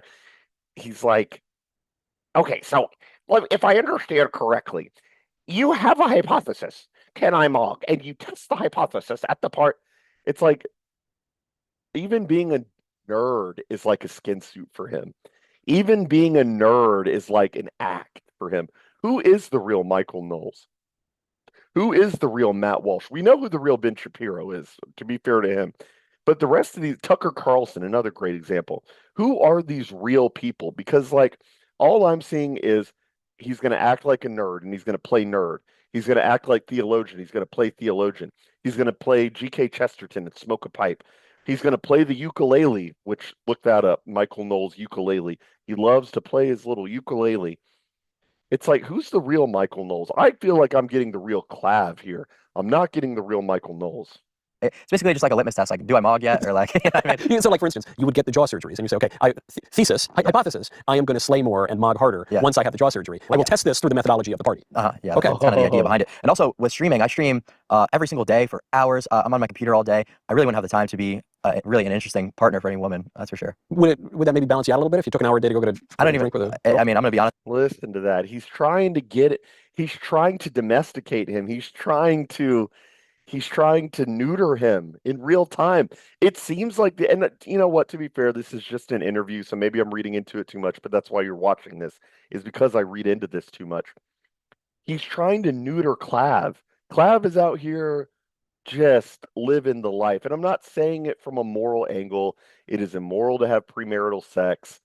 All the prerequisite, all the necessary statements that I need for everybody to make sure that I'm not a degenerate. I'm not. Nobody is saying that this is moral. I'm just saying that he's living an interesting life that probably 1%, probably less than that, will ever live. Getting invited to a party by Peter Thiel, I'm not saying that is the pinnacle of happiness. I'm not saying that's equivalent to getting to heaven. I'm just saying that on this earth, that is interesting. That puts you in proximity to power. Proximity to power can affect change. That's all I'm saying. Knowles is saying, go get a drink with a girl sometime. He doesn't care about getting a girl, dude. He's already said it. Listen to this. Really an interesting partner for any woman, that's for sure. Would that maybe balance you out a little bit if you took an hour a day to go get I a don't even. drink with a I girl? mean, I'm gonna be honest with you. If I had an extra hour a day, I would be using it at the gym before I'd use it to go get a drink. You know, that seems a little. Not just to go get a drink, but to get a drink with a girl, with a girlfriend, with a potential wife. In other words, Think about it. He's telling him this at 19. 19, Clav star hasn't even totally risen yet. And Michael J. Knowles is sitting here saying, well, dude, why don't you just be balanced out more, bro? Why don't you just start dating more? Dude, oh my God. I can't. For somebody like Knowles, who I know likes Aquinas, right? I love St. Thomas Aquinas. He is the saint. Well, actually, Augustine is the saint that I most identify with, but Aquinas is probably the saint that I have like the most amount of respect for. Augustine and Aquinas. I know that Michael Knowles knows this story, but what Knowles is acting like is he's acting like Aquinas's parents. So if you don't know the story of Aquinas, at age 17 or 18, he told his family that he would be joining I don't know what really I'm not a theologian like Knowles. I forgot what religious order Aquinas wanted to join, but he told his family that he'd be joining a religious order, did not want to pursue marriage. He was from a noble family in northern Italy. Um, and he told his family that he didn't want to pursue that. He wanted to follow Christ. He wanted to make that his life. His family was very upset by this because his blood wouldn't pass down to his children, blah, blah, blah. He wouldn't have kids. So what his family did was they locked him in a tower, basically. They locked him in a tower for 1 year. You can look all this up. His family locked him in a tower for a year. And what they did was they sent prostitutes to him. They sent prostitutes to him to dissuade him from the religious life. And what Knowles is doing here eerily reminds me of that. And it's bizarre because he is an Aquinas fan. And you have, and I'm not saying that Clav is a saint, obviously, in many ways the opposite. But you have Clav here who's pursuing knowledge and testing things and pushing his body to the limit. And then here you have this dweeb, Michael Knowles, saying, have you and it's actually very similar to what people do with Nick Fuentes, where Nick is doing amazing things with his platform and the interviews, and he's changing the conversation. He's in the zeitgeist, he's in the moment. And then you get people like Piers Morgan coming along saying, have you tried getting laid, buddy? Hey, what about a girlfriend, Chud? That's what Michael Knowles is doing here. And it's ironic because Clav has already said, I don't care about sleeping with girls. That's not what I'm trying to do. Michael Knowles is almost pushing him to sin.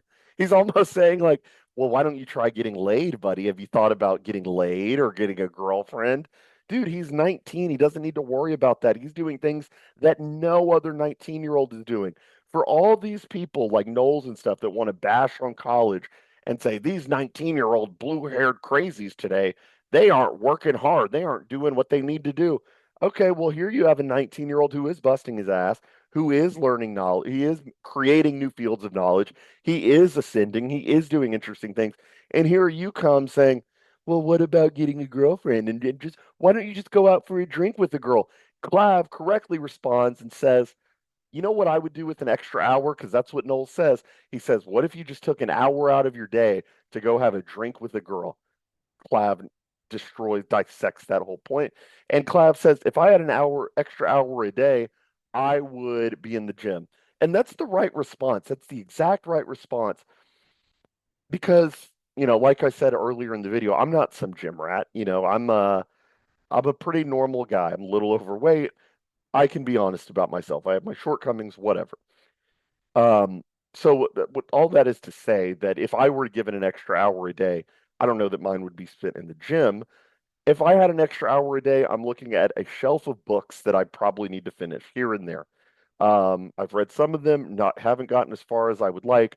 It would either be spent reading or I would spend an extra hour a day maybe working in an extra hour-long show a week, a little more research for the show, a little more, maybe some investigative stuff, maybe some try to get more interesting guests, try to grow the channel. I would be focused on something else. If somebody said to me, and it's a little difficult because I'm married, and yeah, I mean, I guess this even applies before then because I was doing YouTube before my hiatus. I was doing it in 2021, well before I got married.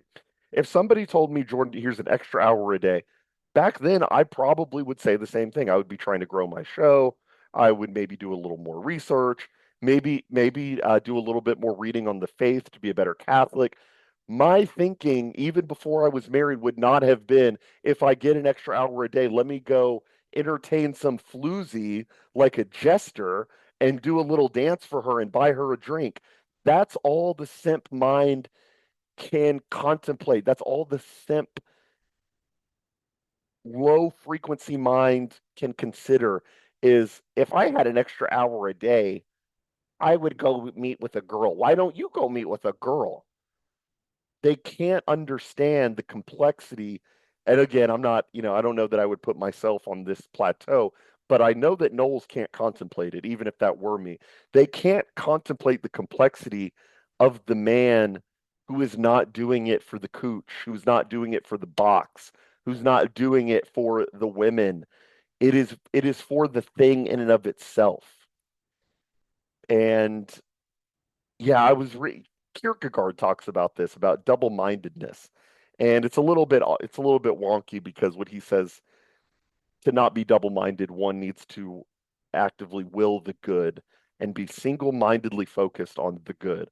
Now, granted, I don't know that Clav is singularly focused on the good as Aquinas would define it, but he is singularly focused on one thing, looks maxing.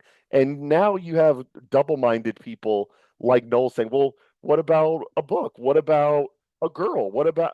No, dude, he's single-mindedly focused, and it should be the good.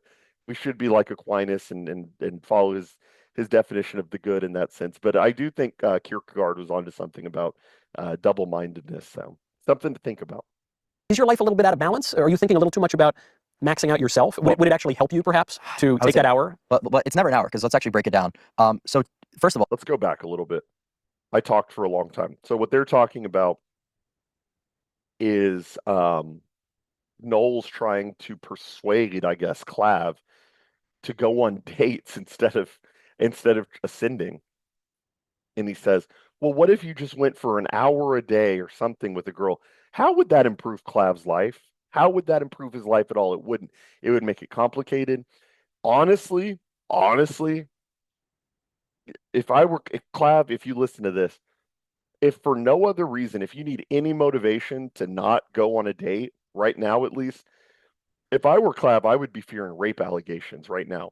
Because when somebody, you might even want to like timestamp this. When somebody's star, like Clav, reaches the point that his is at, where he's getting invited to Peter Thiel parties, he has media stories running about him, he's doing streams with Nick, he's on the Daily Wire. When somebody ascends this quickly, the star tends to burn out quickly. And it's usually because of whatever their vice is, whatever that is. We're seeing the same thing with Vrillium. That guy, that's a whole train wreck. And it's usually, and he had a very quick ascendancy also, not a slow rise, a very quick ascendancy. And they found his old Twitter account where he was a leftist and doing porn and all this kind of stuff. My warning to Clav would be, do not go on dates, because you probably have a rape allegation around the corner if you do anything untoward with a woman, or anything with a woman. Be in rooms with a lot of people, keep the doors open. I would be bugging the rooms. I would have secret cameras everywhere. I would be recording all my conversations with everybody right now, because Clav, there's probably a target on his back, and there's definitely a woman out there who's going to try to sleep with him and either extort money or do a fake rape accusation via extort him via a fake rape accusation. So I would not go on any dates if I were Clav right now, at least. If I had an extra hour a day, I would be using it at the gym before I'd use it to go get a drink. That seems a little... Not just to go get a drink, but to get a drink with a girl, with a girlfriend, with a potential wife.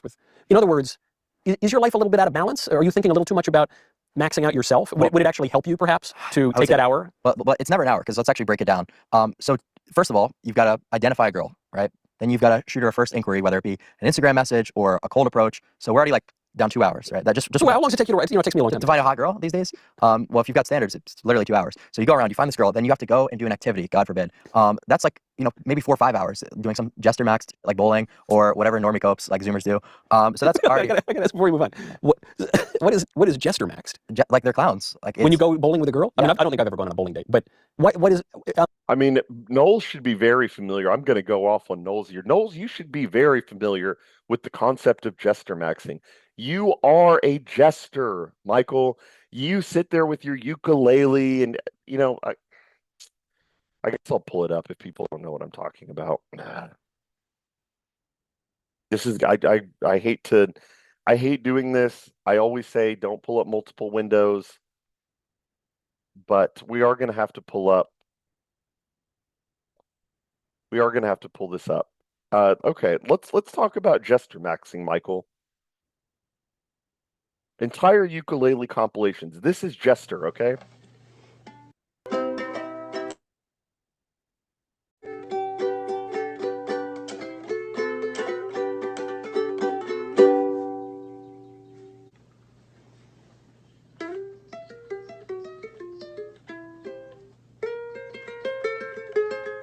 That is Jester, okay?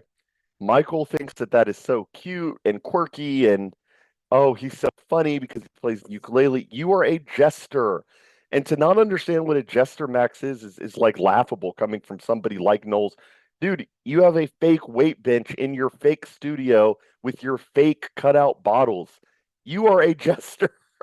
You are the definition of a jester. So for him to not get that is just like hysterical. And I think that that's a perfect term. I think that that is the GIF of the year.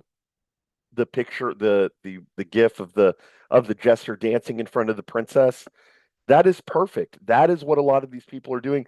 And Clav is totally right.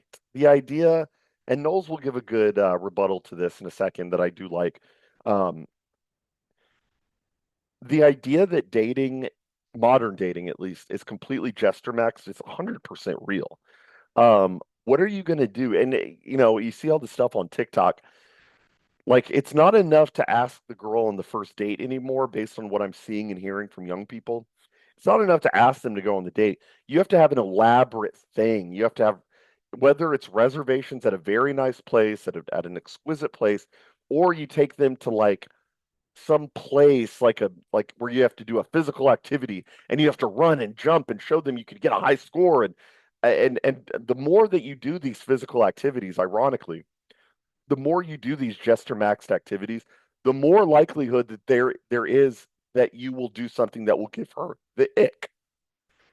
Not many icks you can get from you know, inviting her over to watch a movie, let's say. There are still some icks. But there are a lot of icks that you can give off by going bowling.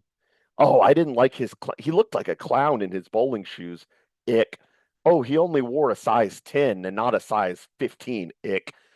His form looked like a girl. Ick. He bowled a ball in the gutter. Ick.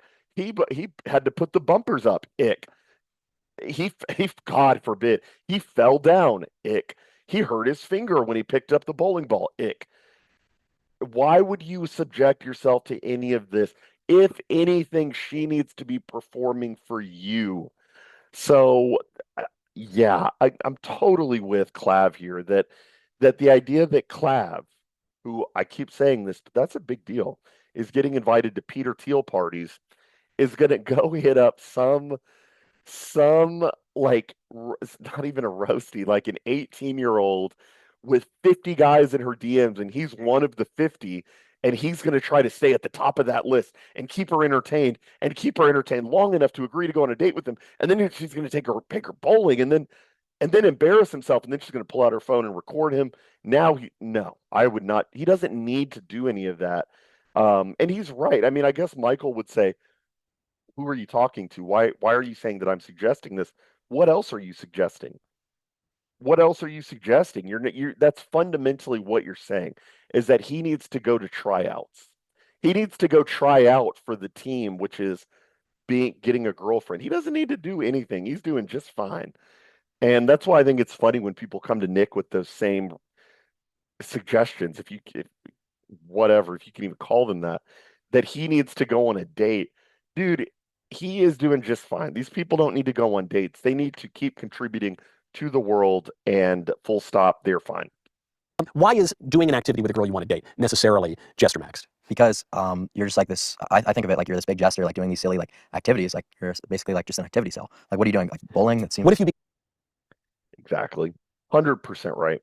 And Knowles doesn't even try to frame it in a different way. He doesn't say, I'm not saying you should go on an activity. He's saying, what's wrong with doing an activity with a girl? Dude, because you're performing for her. He doesn't get it. He doesn't understand the dynamics anymore. And the irony, and maybe it's a paradox, that the more you perform, the less likely she is to be attracted to you. She wants Clav over Michael Knowles. Let's say Michael Knowles were single and unmarried. She would want Clav because he's not performing for her.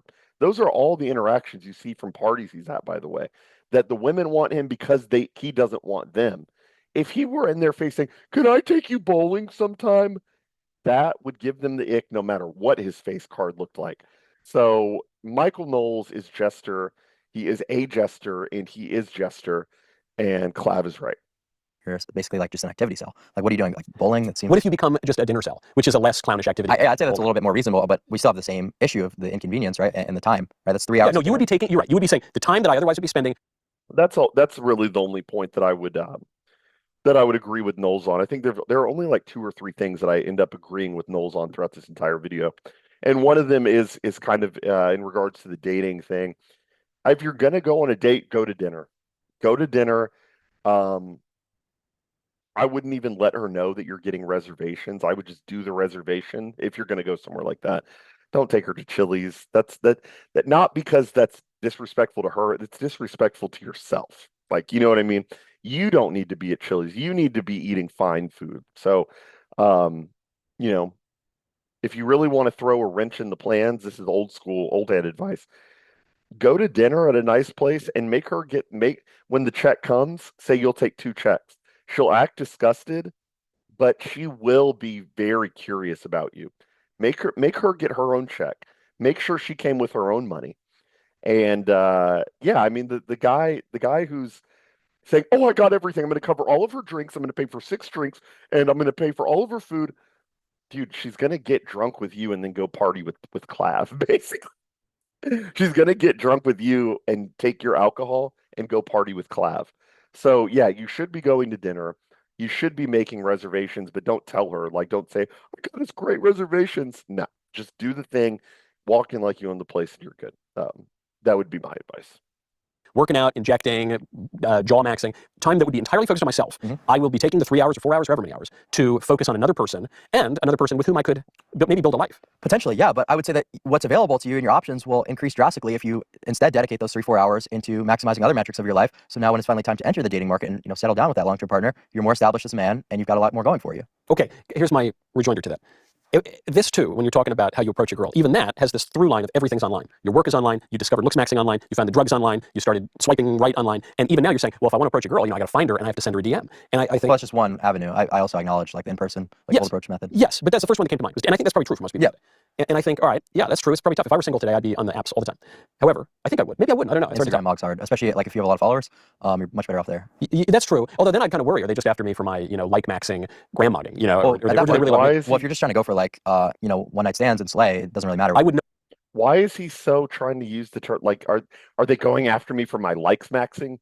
That doesn't even apply to what we're talking about here. But anyway, I just don't like how Knowles keeps trying to like be the hip young cool guy. No longer be trying to slay. I would be trying to capture and marry. Oh, yeah. I would not be. I would find it to be sinful to fornication max. I would be avoiding that. So then it makes me think, all right, well, I don't have to do that now because I'm married. And I did something very strange, which is I married my high school sweetheart. We split up for a little bit, but I married my high school sweetheart, which we hear about the high school sweetheart again. He said it 4 times at this point. He loves telling the story of his high school sweetheart. And this is a very interesting little tidbit. We'll go into Knowles here. Listen to what he says. So So then it makes me think, all right, well, I don't have to do that now because I'm married. And I did something very strange, which is I married my high school sweetheart. We split up for a little bit, but I married my high school sweetheart, Mhm. which he says we split up for a little bit, and then I married my high school sweetheart. That actually doesn't count, Michael, as marrying your high school sweetheart. When people hear I married my high school sweetheart, they're getting images of the movie Grease, where two people meet in high school, maybe they go to college together, whatever, but however that works out. It's kind of a thing of the past. It's a relic of the past to even do that now. Um, what people are thinking of when they say married their high school sweetheart is not we dated in high school and then she went to college and got beat down by probably 10 guys. And then later on, when she was lonely and thought about the really sweet guy she knew in high school, went back to you. Because I guarantee you that she had her fun in college. And to be fair to Michael, he's not an ugly guy. He's a goofy guy, but he's not an ugly guy. Um, he probably had his amount of fun in college too. I'll give him that. He probably did. Maybe not. Maybe he waited until the night of his wedding to consummate the marriage. Maybe, or maybe he waited and then until then to lose his virginity. I doubt it though, because he is an attractive guy. He is involved in theater. He ran with some weird crews before he is who he is now. But I guarantee you that in that interim that he's talking about, where we took a break after high school and then we reconnected, she probably has a body count 10, 20, 30, depending on who she is. And she thought to herself, I'm really unhappy. I wonder what Michael is up to. He was such a nice guy. He wasn't like all those claviculars. He was a nice guy. Oh, wow. He's getting rich too. He's nice and rich. I can own him. I can run his shit. And that's what you want to know who that is? You want to know who I'm describing? Trent Horn. Trent Horn's wife, Laura Horn, did that verbatim, did that to a T, was dating around. She said this herself. She was dating around, and then she looked up she had Trent as one of her many suitors. That's actually the exact verbiage she used. One of her many suitors, and found Trent.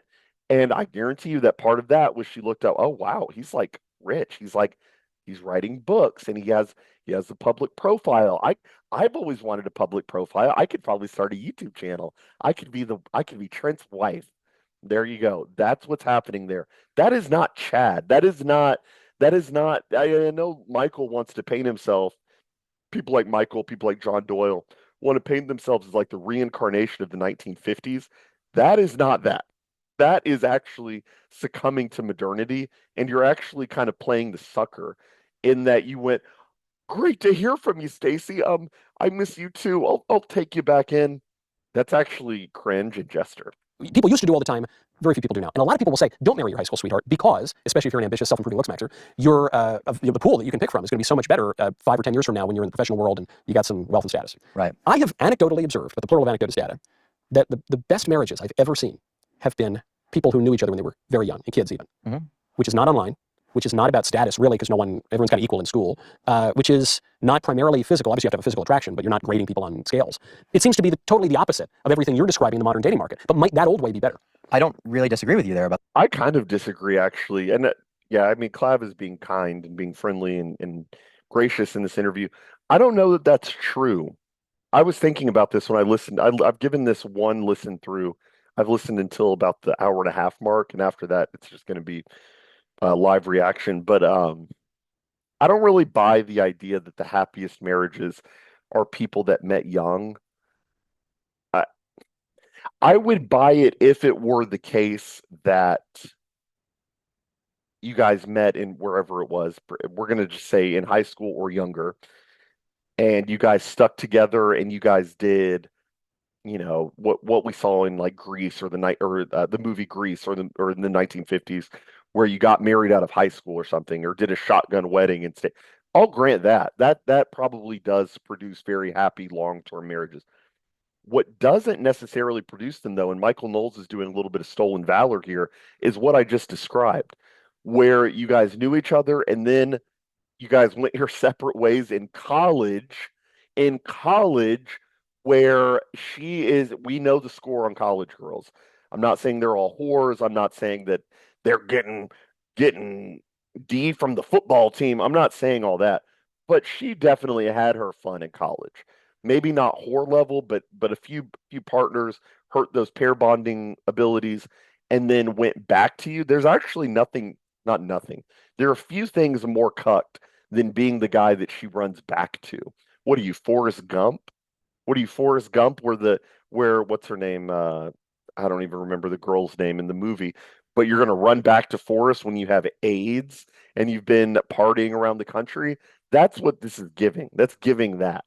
So there's actually nothing Chad about that. It's actually not a great situation if we're being honest. The whole high school sweetheart thing, because that's like a theory that we talk about called just be first in the LuxMax community. And the idea behind that is all the pair bonding abilities remain intact if you're marrying young and both partners are virgins, especially the woman. That tends to lead to more everlasting relationships. And Clav is 100% right, but that's not what Michael said. And I think Michael just brushes past this because he knows that this doesn't apply to him. That's not what Michael said. Michael did not say we married out of high school and she was a virgin and I was a virgin. And no, he said we were high school sweethearts, which means you guys went to prom together, separated for a while, which means we know what that means. And then she came back to you, or you came, whatever, however that worked out. Pair bonding would still be destroyed in that example that I'm providing right now. Pair bonding still destroyed. She saw you as the safe option, just like I talked about with Laura Horn. Totally different thing. That's stolen valor from Michael Knowles. Stolen valor because Clav is describing something that he doesn't even want to do. He's just giving Michael his flowers, saying, "Yeah, I mean that's good. Yeah, whatever." But Michael is trying to say that that's what I did, and I'm very happy. It's like, dude, she got D down probably in college, if we're being honest. Like, so yeah, be aware of that. That's stolen valor. That's not what we're talking about, Michael Knowles. Lower divorce rates. I think the data absolutely agrees with you there. I'm just simply saying that in my case, it would be a comical idea to put my career at a standstill for a girlfriend, because that is almost required. It's very rare that you're able to progress to the degree that you otherwise would be with a long-term partner. Well, certainly in what you do, if part of what you do involves you going out and picking up chicks, then you could not have a girlfriend while you were doing that. Well, I also work pretty much all hours that I'm awake. Yeah. So I'm an incredibly boring person. That's true, though. That's something I have to fight. I work all the time. I don't have a real job, but I work all the time. So I'd almost feel bad, being being in a serious relationship and just being like the most boring, awful person ever. Well, would you be boring? No, you might work a lot. You might have to fight to make time, for your girlfriend. But would you be boring? And maybe you wouldn't want to do that. Why would you be boring? Well, I don't know. This is just tedious to me. I don't know why he's having trouble grasping the idea that maybe it wouldn't be the most fun thing for some modern 18-year-old chick to be sitting off screen while Clav is recording 4-hour streams talking about bone smashing. This is the case with Nick. It's that they think that dating these people will confer some adventurousness to their life, basically. They think, oh, if I date Nick Fuentes or Clav, then it's probably super fun. And it's like fireworks are happening all the time. And I bet he's super funny. And I bet I'm entertained all the time. And he has lots of money. I bet he would take me out all the time. It's probably not like that at all. Yeah, yeah. So I don't know why Knowles has a problem with that. And also look at just kind of the meta, the larger conversation we're having right now. All of this is from Michael Knowles trying to get Clav to explain why he doesn't have a girlfriend at 19. It's not like he's not interested in women. It's that he is ascending. He is chasing something different. And Knowles just can't understand that. And I think that kind of confirms my theory that he's a simp and that he's a total wife guy and he bows to whatever his wife says because he can't think about anything outside of the context of how it appears to women. Everything that Knowles has talked about keeps coming back to what about getting dates? What about girls? Clav really is not bringing up women. The only thing Clav has said unprompted about women so far is that it's actually gotten boring to him to try to keep getting them because it's too easy. Knowles can't understand that. Knowles sees a jacked, handsome guy and he says, why don't you want a girlfriend? That's what I would want. That's where we're at right now. So keep that in mind. Like Knowles just cannot wrap his mind around the fact that not everybody like desires and yearns to have a girlfriend. Not everybody wants that, man. That's actually like marriage is fine. I enjoy being married. The part that sucks is like dating because it is very jester. And I think that I stayed out of a lot of that. We weren't bowling. I'll say that. We were going out we were going out for dinner. I'll put it that way. We were not I was not putting on a show and saying, "All right, so here's where we're going to go this week. And then I have this elaborate thing planned at the Arboretum and I've shut it down. I'm going to give you flowers." It wasn't like that. I'll just put it that way. But yeah, this the Knowles just cannot comprehend that not everybody thinks that way. Well, I mean, it's not really interesting when all you're doing is sitting on your computer, like doing a show all the time. You're interesting enough that people watch it. Oh, absolutely. But unless the girlfriend wants to tune. This is tedious. This is totally tedious. Why wouldn't it be interesting for a girl to date Clav while he's streaming for 7 hours a day? And Knowles is like, but people watch you. Like all this is to convince him to get a girlfriend that he doesn't want. Why are you trying to bring him down? Why are you trying to put out his fire? Why are you trying to make the dynamic static and boring? Let him live. Let him sow his wild oats. I'm not endorsing immorality here, but I am saying that Clavicular does not seem particularly motivated by morality. Clavicular does not seem like somebody who's reading the Summa by Aquinas, or the- you know, something by JP2 about sex and theology. Doesn't strike me as that kind of person. If that's how he's already living his life, yes, I agree. Convert, try to get him to go to mass. Fine, that's fine with me. That's not what Knowles is doing.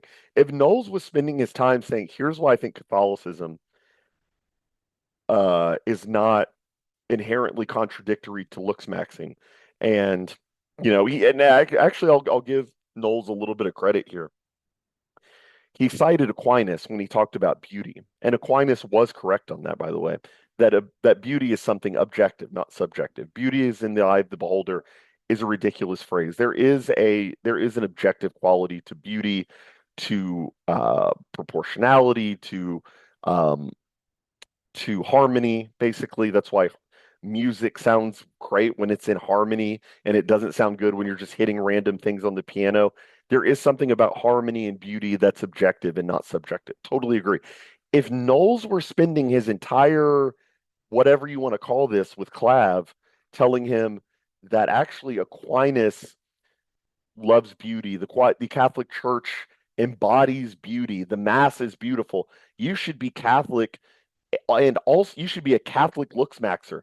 I'm here for it. I'd be here for that. He's not even doing that. He's telling him to go get a girlfriend. What part of Catholic theology dictates that if you're looks maxing, you need to get a girlfriend at least? This is stupid. Into the streams, and This also leads me to believe that if he did interview Nick Fuentes, it wouldn't be a productive interview because all these people are trying to be Nick Fuentes light. The only thing that they really feel like they have an edge on him on is like the not even gender, because Nick is actually anti-feminist and these people aren't. The only thing they feel like they have an edge on is like that he hasn't had a girlfriend.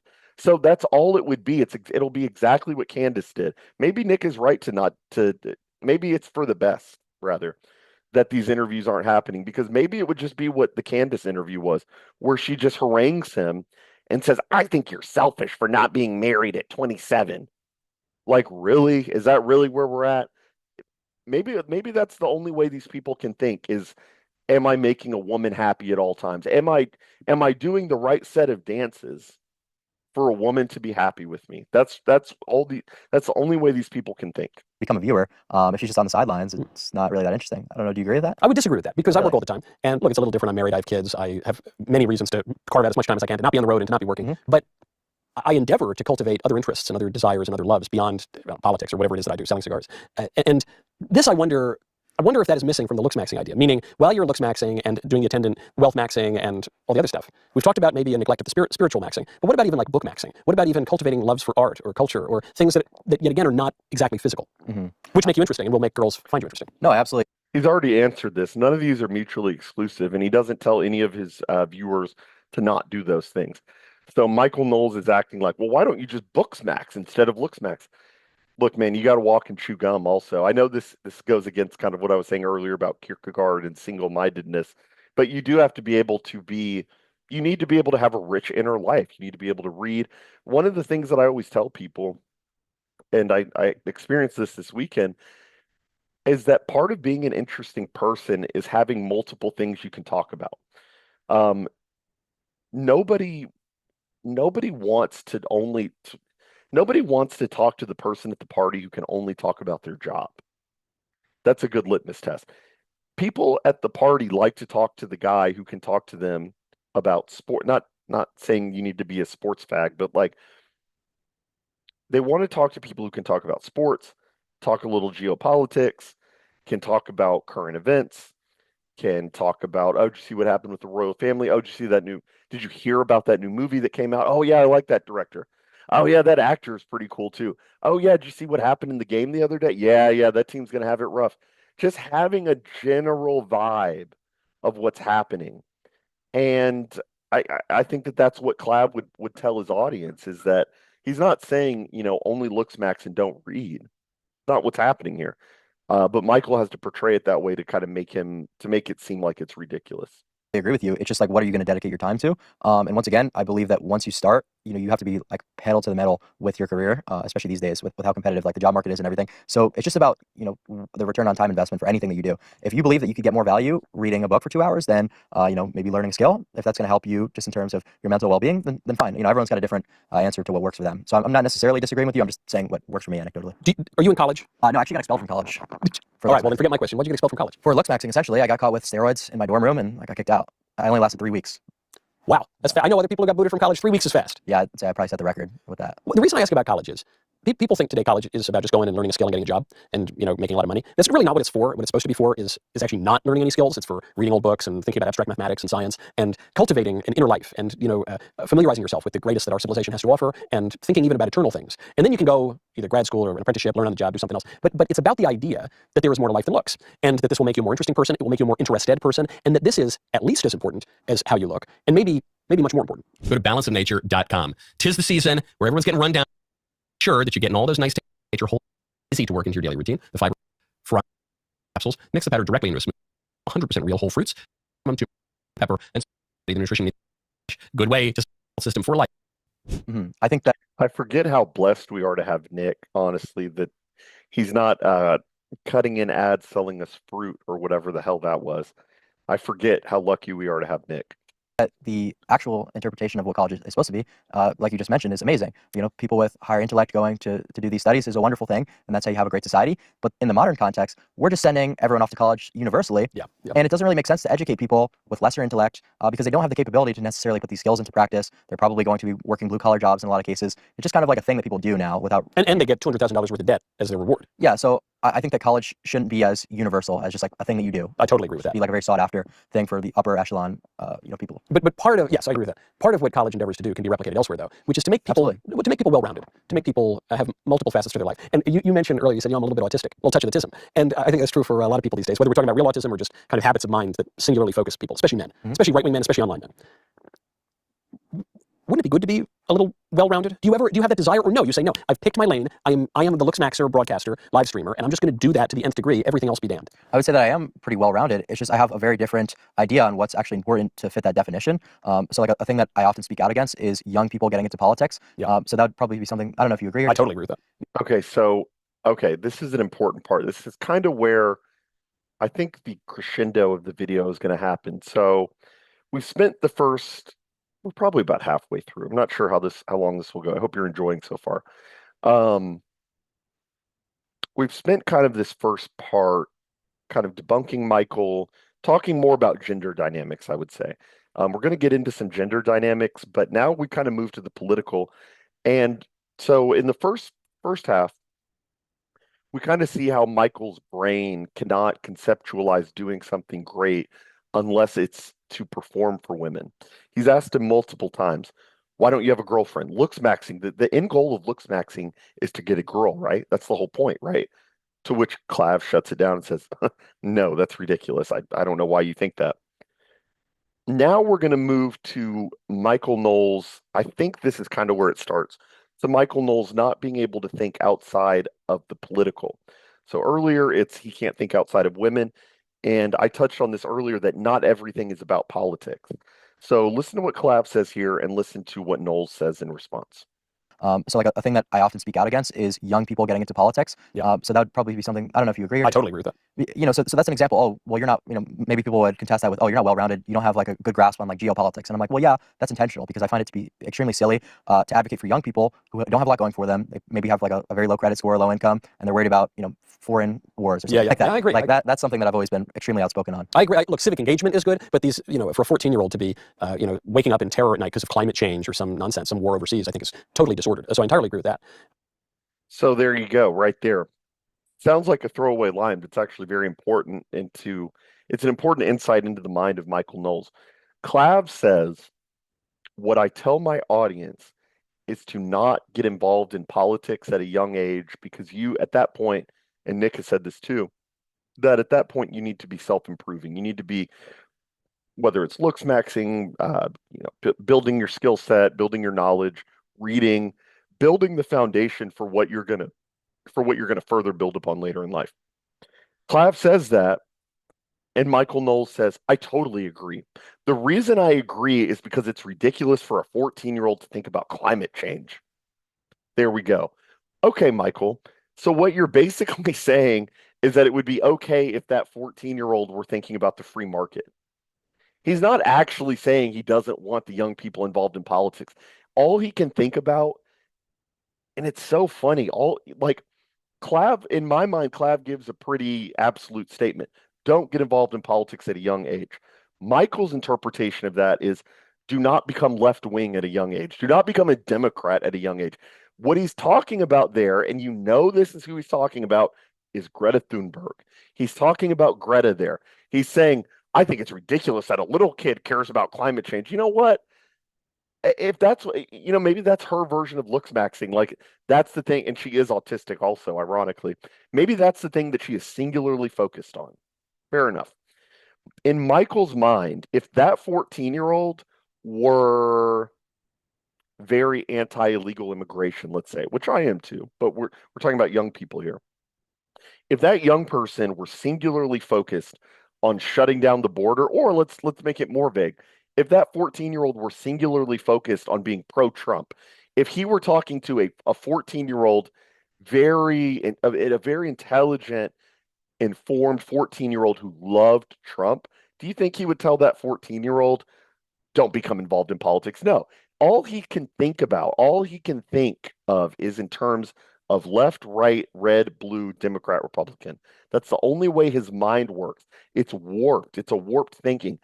Now, do I totally agree with Clav on that one? I don't know. I think young people should read. I think young people should at least build their intellect and like become informed generally. Here's what I do think is cringe.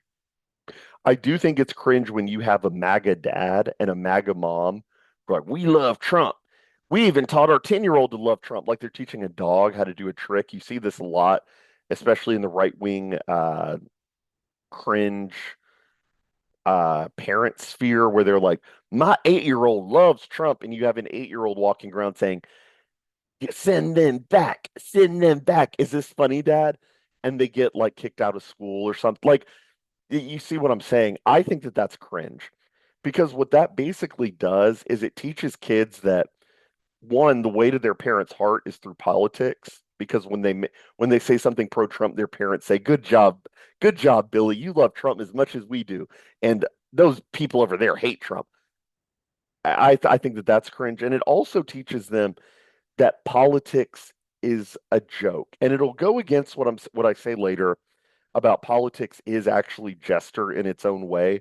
But I don't like the idea because there is something serious about politics. There is something like that does impact your daily life.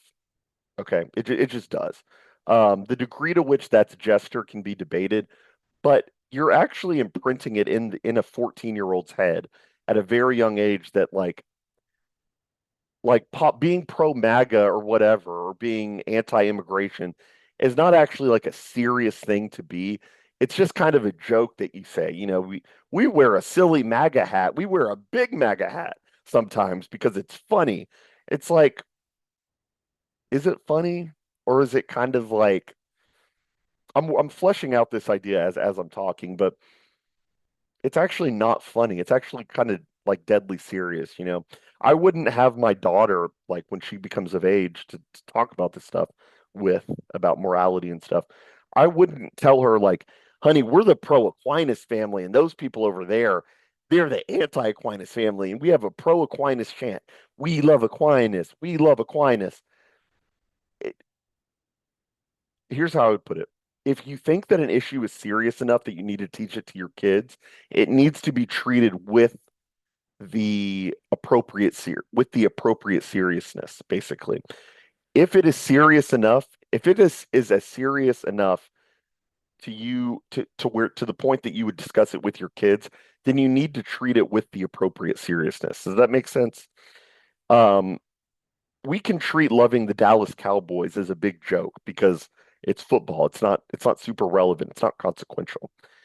If being pro MAGA to these MAGA people is that serious, if I were as pro MAGA as some of these boomers, I would not be saying, "Hey, I put on a MAGA hat. Here's a goofy MAGA hat for you, and we're going to take a silly selfie to tick off the libs." That's not how I would approach it. I would, if I were like them, I would sit my child down and say, "Okay, MAGA represents good and the other side represents evil." Like I would treat it with that level of seriousness, and they would see on my face that it's like not a joke. The problem with getting kids involved in politics is that they don't have the wherewithal, the acumen, the IQ at that point to like understand that it is serious. And what you do from a young age when you teach kids that it's kind of just a big joke is they kind of just view politics as like, oh, it's just like a joke. It's like being MAGA is no different than being pro Dallas Cowboys in their mind, basically. So I would really warn against that. That's why I'm very against the idea of getting children too involved into politics, especially at a young age. Lead by example. Just let them. They need to learn by osmosis. They need to be like, yeah, they need to kind of notice and draw some connections, and then you can build on those connections. You do not need to be forcing cat turd memes down your kid's throat and telling them, "Did you see it? Look at this meme, Billy. The Democrats are going to flip at this one." And then Billy thinks it's a big joke to be right wing. It's not a joke. But it is Jester. It's not a joke, but it's Jester. I'm going to flesh that out a little more as we go along, but you follow me. But because you got into this so young, because you're still so young, wouldn't you maybe, couldn't you apply the same kind of reasoning to a young clavicular and say, hey, maybe don't get so obsessed with this one thing so young, maybe round it out a little bit? Well, the problem is, like we discussed, it's a now or never thing with a lot of these growth pathways. So you can either, optimize them and ascend past what was possible genetically without the intervention of pharmaceuticals, or you can just cope and never have the success that you otherwise could have. How long is the recovery for the jaw surgery? It's going to be about 3 weeks of extreme swelling. And I would say for 100% of the swelling to go down, 3 weeks, like you're pretty much looking at push of swelling. Have any of the doctors said, hey, man, do this, and there's even a touch of body dysmorphia? No, not really. So you just go in and you say, hey, I'm a big 35,000. 35,000. Okay. So you go in, you say, hey, I'm a Kind of funny, Clav. I'm skipping through just kind of some of the rigmarole of his surgery and stuff because I want to get more into what Knowles is talking about. But it is that what I did find that interesting. I thought that the double jaw surgery would be more. I thought they would be closing in on 100,000.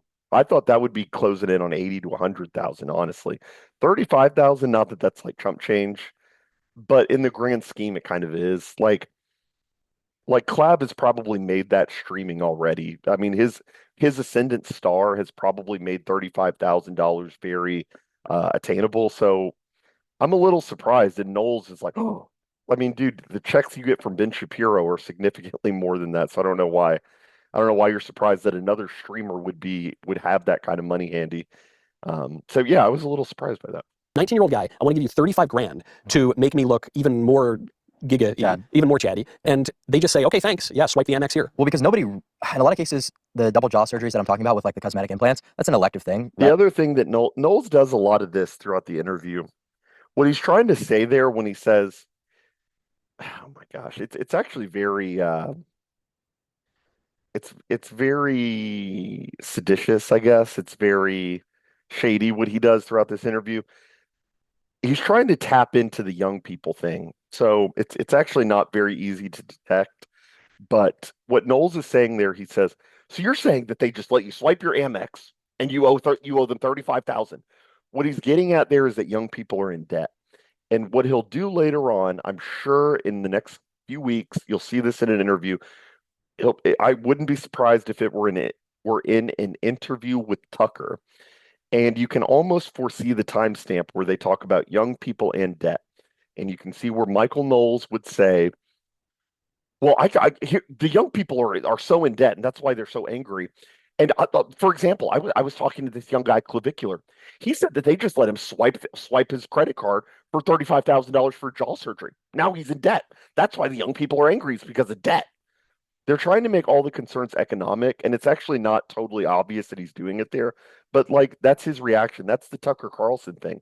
When he used to talk to Charlie Kirk, when he talks to Matt Walsh, when he talks to Michael Knowles, the thing that they're trying to do, and Nick again has talked about this, they're trying to write off the concerns of young white men as purely economic. Michael Knowles will use this example at a future point. Timestamp this. I guarantee he'll say, yeah, I talked to this clavicular guy and he's getting double jaw surgery. Who needs double jaw surgery? And they just let him swipe his card, and now he owes the medical industry $35,000. That's why young white men are mad. If we can just make their economic prospects better, they won't be as mad about the browning of America. Guarantee it's textbook.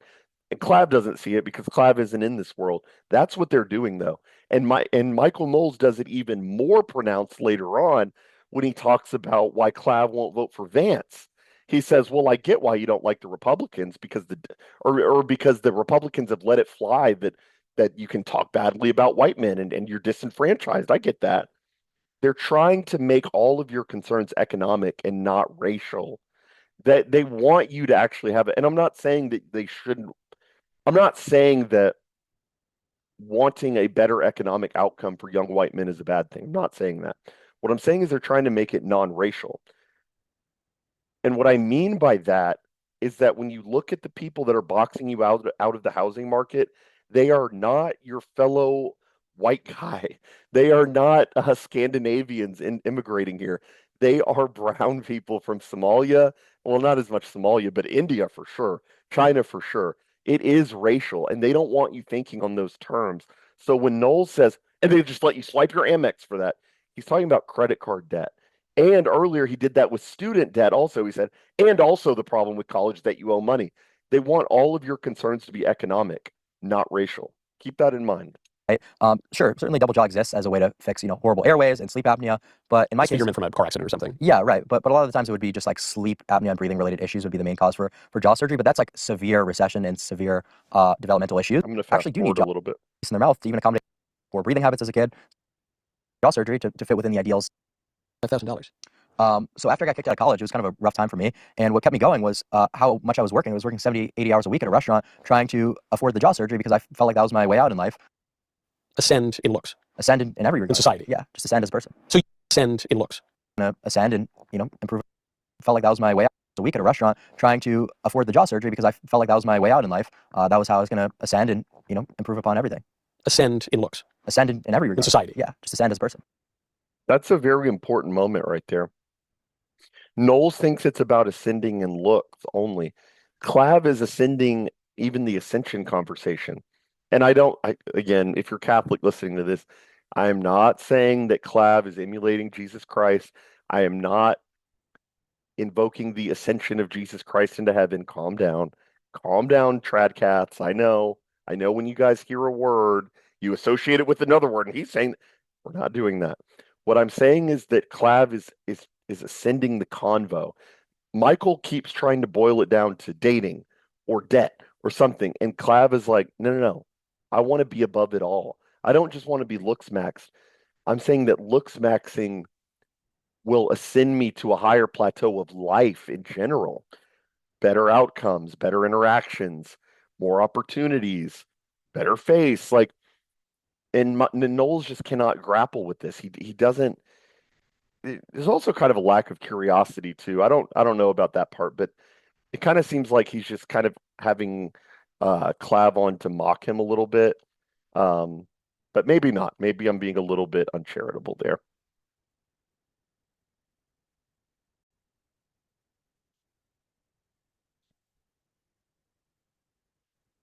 So when was this? This was in 2020, so last year. This is pretty recent. Yeah. So you get booted out of college. You're working, what was the job? I was working at a restaurant. Working at a restaurant, and you say, okay, the reason I'm working all the time is so that I can afford to improve my jaw. Yes, because I figured the return on investment would be comically high, right? So you improve that much in looks, the opportunities that are going to be available to you will absolutely exceed the $35,000 investment. Where do you get your certainty that that's the case? Just what I've seen in society, a lot of anecdotes. Like we look at a lot of the come-ups for famous people. They'll get like scouted for being like famous actors or models, yes. like doing heinous. You know, like for example, like Jordan Barrett got scouted to be a model, who's like one of the top like looks max people. Was scouted like while he's like stealing. There's this other guy named Jeremy Meeks. I don't know if you've heard of. No. So he committed a felony and he had a mugshot where a lot of girls on Facebook liked him. Thought he was good looking, so they bailed him out, and then he got a $1 million model. Yeah, the Jeremy Meeks thing is totally real. I don't know if people remember this. This might be at this point, it may just be like old head internet lore. But yeah, there was a guy. He was like a tan. He almost looked white, but he looked biracial in a weird way. He had piercing, like green blue eyes, and he committed a felony. I think it was theft or something, and his mugshot went viral. And all the women bailed him out of jail, and he got a $1 million modeling contract. That's what Clav is talking about.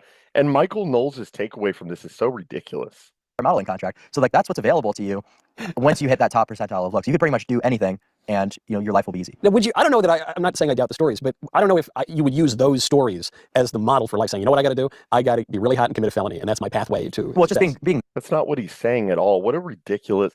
And that's why I don't really think that. I think there's a lack of curiosity with Knowles in general in this interview. Is like he's not actually trying to understand where Clav is coming from. He's trying to like kind of in a weird way dunk on the younger generation while making it appear as if he's understanding their concerns.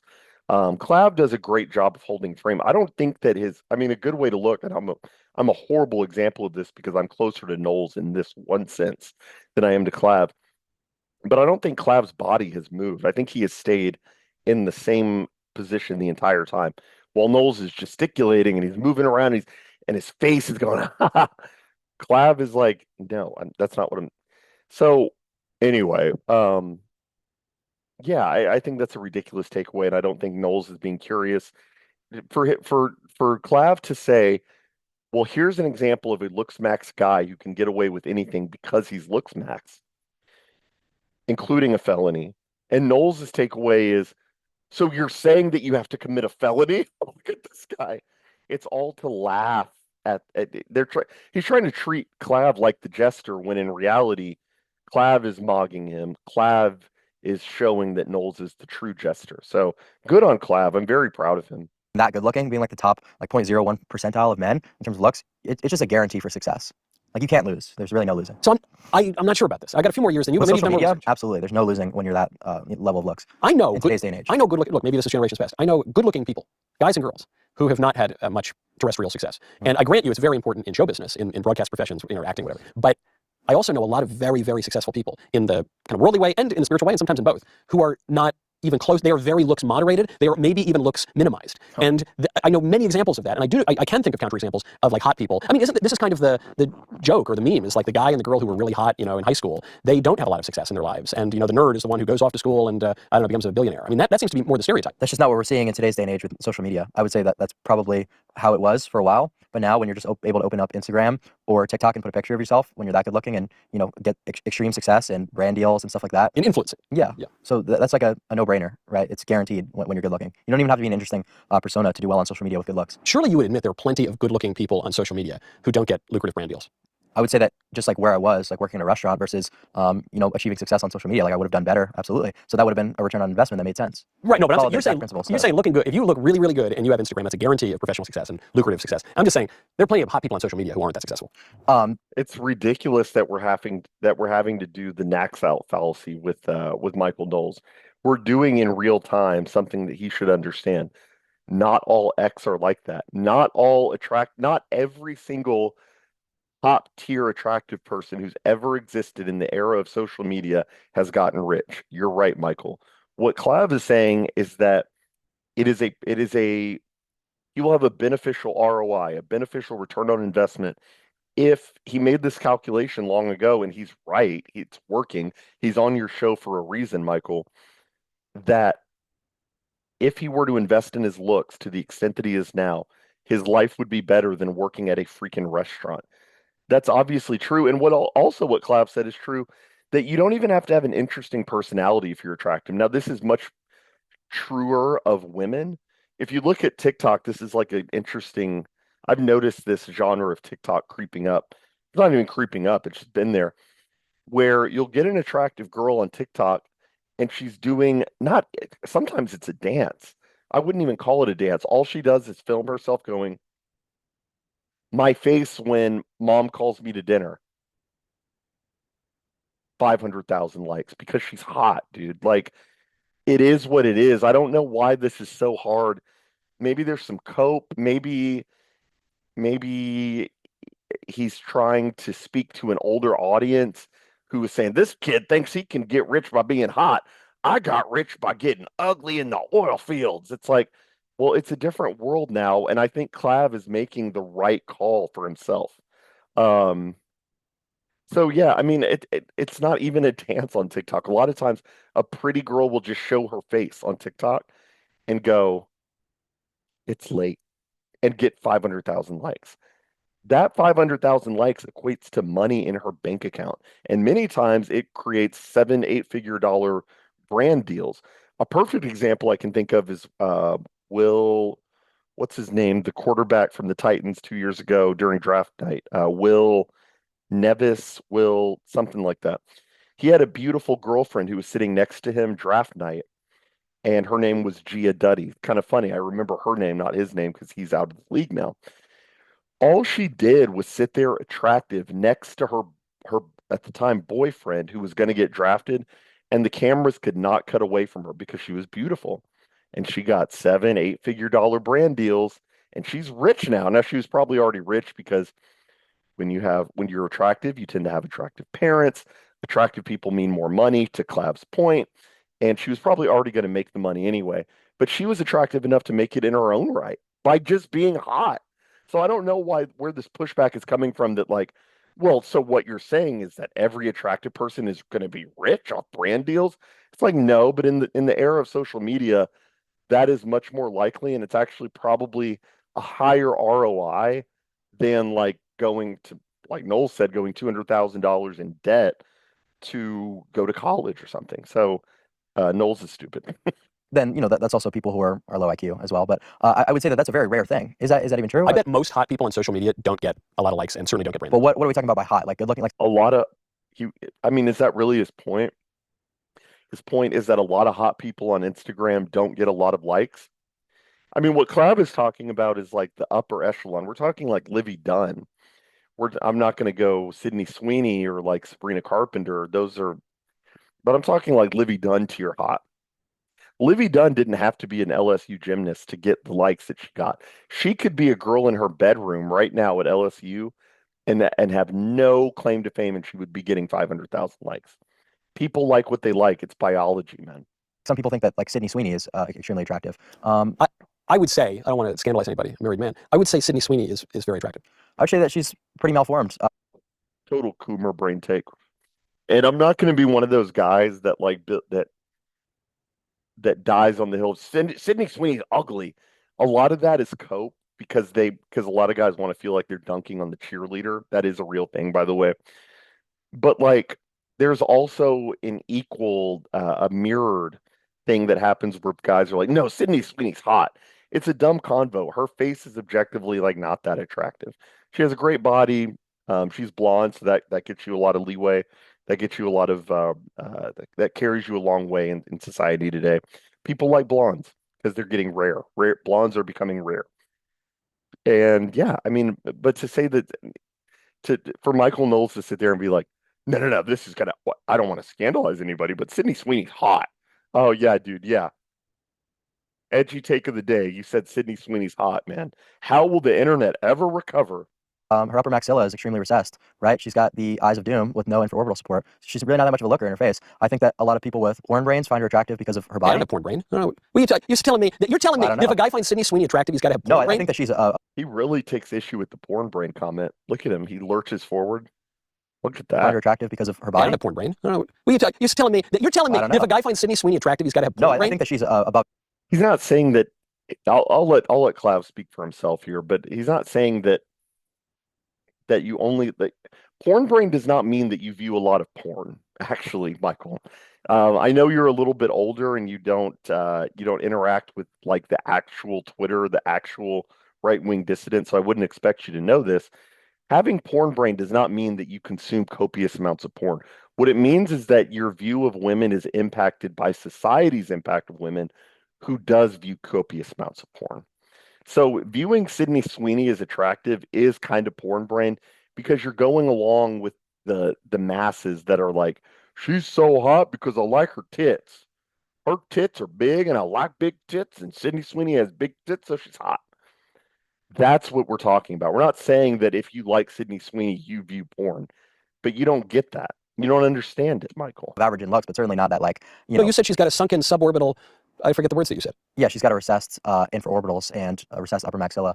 You're telling me you go to a bar. I'm just saying she's not the pinnacle of looks that I'm talking about to actually succeed on social media. She's average to above average. She's pretty successful. Doesn't that more vote for my side of the argument? Not That really. looks is not the one-to-one guarantee of success, even No, by your because that doesn't- low estimation of how she looks. Well, that doesn't argue with my principle at all. That if someone is actually the 9 out of 10 looks level that we're talking about, the top percentile, that they'll be famous. I'm just simply stating that she's not that top echelon. So who's really beautiful? Well, if we're talking about just like supermodels, Someone that I wouldn't recognize anybody, but someone that the audience might recognize. like supermodels like Giselle Bundchen and Taylor Hill, like the top like Victoria's. Was she the one, Giselle Bundchen? Was she the one married to Tom Brady? Correct. Yes. Right. Do So you think she's hotter than Sydney Sweeney? absolutely. No. That's ridiculous to suggest No way. otherwise. They're different ages, I guess. So maybe I'm grading on a curve. Yeah, I mean maybe like her recently would probably not be as great, but in her prime, yeah, absolutely, blows out of the water. Why? Well, because of her facial harmony scores, right? There's measurements that you could take of everyone's face to figure out exactly how attractive they are. It's an objective thing. The only thing that would make looks subjective was like some people may prefer like more tan skin versus pale So we're gonna act. Oops. Bookmarks. skin, like we were talking about before. But even then, it's I agree that beauty is. So we're gonna act like this is less attractive than Sydney Sweeney. We're gonna act like this. Sydney Sweeney just shits all over Giselle Bundchen, I guess. I guess this is Tom Brady's ex-wife. We're gonna act like this. Whatever. I'm not subscribing to anything. You see my point. It's so ridiculous. It's such a stupid hill to die on that. Whatever. That's not the point of this video, but it's just a stupid hill to die on. Objective thing. So I Right. totally disagree with the modern conception that beauty Yeah. is in the eye of the Cool. beholder. I think it's an objective thing. So I Right. totally disagree with the modern. some people may prefer like more tan skin versus pale skin, like we were talking about before. But even then, it's I agree that beauty is an objective thing. So I Right. totally disagree with the modern conception that beauty Yeah. is in the eye of the Cool. beholder. I think it's a cope. And I do think I'm with St. Thomas Aquinas that part of what is beautiful is harmony. Is harmonizing, radiance, and things like that. Yeah. symmetry. Yeah, so absolutely. So that's simply what I'm stating is, there might be a false idea of what's actually that good looking. If Sydney Sweeney were to apply that principle, start posting on social media without acting, oh, where's my brand deals? It's like, well, you're not who we're talking about. Now hold on. Why did you conclude that people who think Sydney Sweeney is attractive use pornography? What is it about porn that would lead you to that conclusion? Not that he said they use pornography, they have porn brain. Porn brain does not mean that you sit there and look at porn all day. That can include that, but porn brain means that you have fallen into the mindset of the average man who is a porn consumer. And the average porn consumer, 70% of men consume porn on a regular basis. They do make decisions about women that will get promoted. I know this is shocking, Michael, but actually women who rise in the modeling world don't just rise in a vacuum. They don't just become ascendant. They don't just become a Victoria's Secret model. They are representative of the preferences of the people promoting them, and those people view copious amounts of porn, and that's what you get told is attractive, and that's why you're a jester, because you swim with the stream. You were told Sydney Sweeney is attractive, so you said, "Yep, she's hot because I like the tits and look at the face." Her face is objectively falling short. Like I'm not Brad Pitt over here. I don't think I'm ugly, but I'm not. That's not the point. It's that you are going along with the stream that you claim to swim against. And yeah, like thinking Sydney Sweeney is hot is kind of an indicator that you are following along with the porn brain people that promote the people who we're told are attractive now. Does that make sense, Michael? So like Zendaya is a perfect example. In a normal world, Zendaya is a girl who's walking down the street and you're like, oh, she's kind of pretty anyway. And oh, she's hotter. Zendaya is not the pinnacle of female attractiveness. I would probably wager that Michael thinks that Zendaya is a beautiful woman. She's beautiful. Look at her long flowing hair, and I love her flat nose. He probably likes that because he's been told that that's what normal guys like. And again, it ties into what I was saying about the performative nature of a lot of these people like Knowles and Walsh and Tucker. They would probably all say that, oh, I'm not racist. I think Zendaya is beautiful.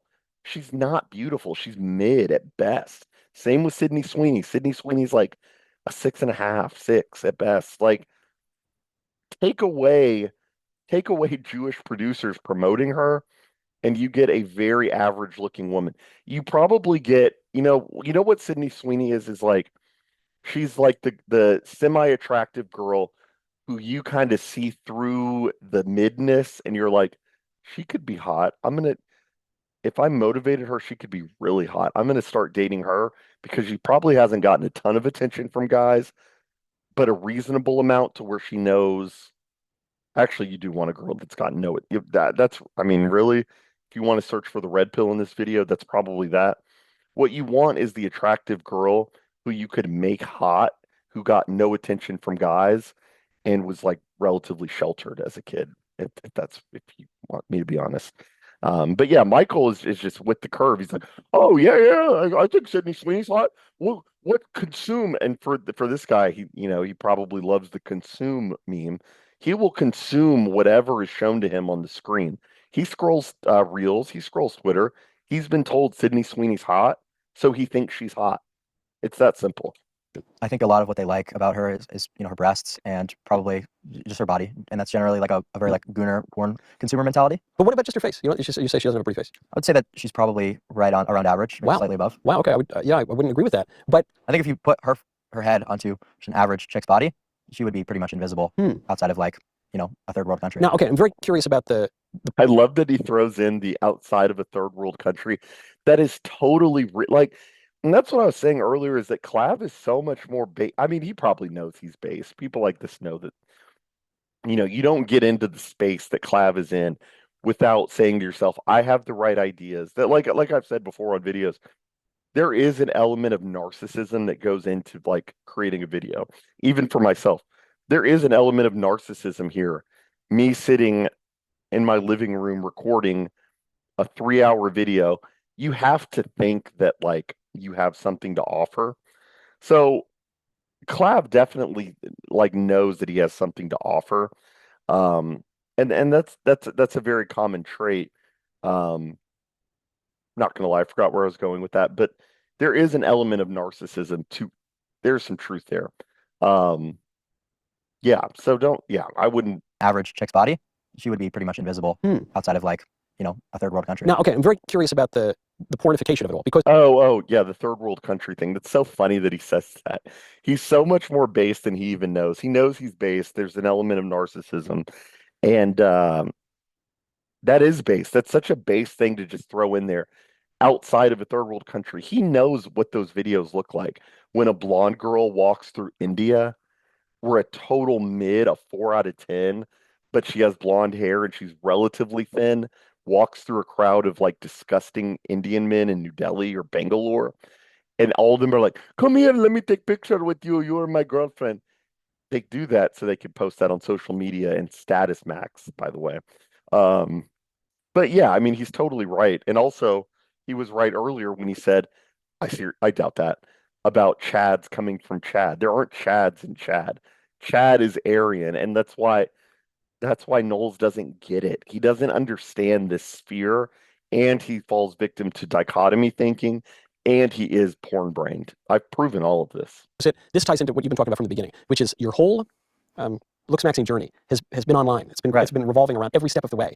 And what is the definitive, content of the internet? It's just porn from the earliest days. Well, that's just the new look that you're seeing pushed by, globalism or whatever. Is like The only thing I'll say about this, I'm going to let them talk for a couple minutes probably after this, but Knowles seems very hung up on the pornification of the internet. Now, what I can't tell is if he's fallen victim to audience capture. Is that what his audience wants him to talk about, or is that where his mind is like organically directing him? I can't tell that. My inclination is that Knowles is not a porn consumer. I don't get that vibe from him, to be honest. But he does have this weird hang up with, because Clav has these throwaway lines where he says, I think you're porn brained if you think Sydney Sweeney's hot. That's a throwaway line. I agree with Clav, but that's not something to harp on. Knowles takes issue. He goes, well, what do you mean? I don't watch porn. What do you mean I don't watch porn? I think Sydney Sweeney's hot, but I don't watch porn. What do you mean by that? What do you mean about pornification? It's like, why are we like, it's a throwaway line, dude. Why are you so hung up on that? The lady doth protest too much there. Um, so I have some inklings there, but I'm not going to say that he watches porn. I'll be charitable and say that he's fallen victim to audience capture, which deeply cares about porn because they are watching the porn. That's why the MAGA guys love hot girls, man. Like, let's just be honest. That's why they love Morgan Ariel and Megan Kelly or whatever. They're envisioning their base, or Mary Morgan for that example, or for that matter. They view these right-wing girls as their possible wife if they said the right string of words in her replies. If I just respond to Mary Morgan the right way, Mary Morgan, who is single and in her early 20s, will respond to me and want to go on a date with me, a base chat. I'm telling you, there's porn brain in all this. That's why the lady doth protest too much in Michael Knowles. Because, like, Clav is not hung up on porn. That's like a very peripheral thing that he's even talking about. Knowles is the one who brings it back to women. Knowles is the one who brings it back to the pornification. Something weird there. So I'll let them talk for a little bit. I've been spouting a little bit. Like the thick thing, where you're seeing like all these girls who have like a lot more body fat, but their faces might be chubbier because they're gonna have more fat now in their in their breasts. So that's kind of just like a new thing that's being pushed. And You're saying fat girls are being pushed in pornography. no, not necessarily fat, just like higher body fat. Whereas you would see in like the 90s and the early 2000s, like with modeling, it was like a very skinny look. The face was very angular, and that I would say that porn probably did the most damage to what's pushed. There was a lot of porn in the 90s. I don't know, you weren't around then, but I was around But it then. wasn't accessible by every 12-year-old with an iPad. Yeah, well, it wasn't iPads, it was computers. But internet porn, look, there were It's much worse now. Like it's a lot worse because the internet's faster. Like, there were pieces of legislation to combat this. Nope. I said I was going to stop, but I can't help myself. Nope. Knowles is wrong. And Clav is totally right. I don't even know how we're debating this. It's so sad that like the 19-year-old has to school the 37-year-old on the ubiquity of porn, basically. And Clav says, well, porn is everywhere now. It wasn't accessible to 12-year-olds with an iPad. And Knowles goes, well, no. It's not that it wasn't ubiquitous. It was on computers, but yeah, I grant you the internet's faster. Again, keep trying to bring it back to the internet, not feminism, by the way. But yeah, it's very obvious that like, I think not to go old head here, but I think back to my childhood, kids were viewing porn, but the extent to which porn is ubiquitous now cannot be understated. There are 10-year-olds with porn tabs on their iPads. There are 14-year-olds watching the most heinous things you can imagine. And all of this is an outgrowth of feminism. It's not the technology. Noel seems hung up on the fact that, or the idea rather, that the reason porn is spreading is because the internet moves faster. That's ridiculous. Porn is moving faster because we have taken even more seriously what women have to say, even from the 90s. There's been an acceleration of feminism from 1990 to 2025. Obviously true. Obviously true. Um, and it's also clearly worse than it was in the 90s. Knowles is trying to say, oh no, it's been the same problem. How can you sit there with a straight face and work for Daily Wire and say that, well, the only difference with porn now and in 1990 is internet speed? I will grant him that porn has always been a mainstay of the internet. When people get freedom to create, and you're seeing this with AI, when people get freedom with technology, the first thing guys do is they want to see sex. They want to see sex. And acting like it's the same but just faster internet connection is ridiculous.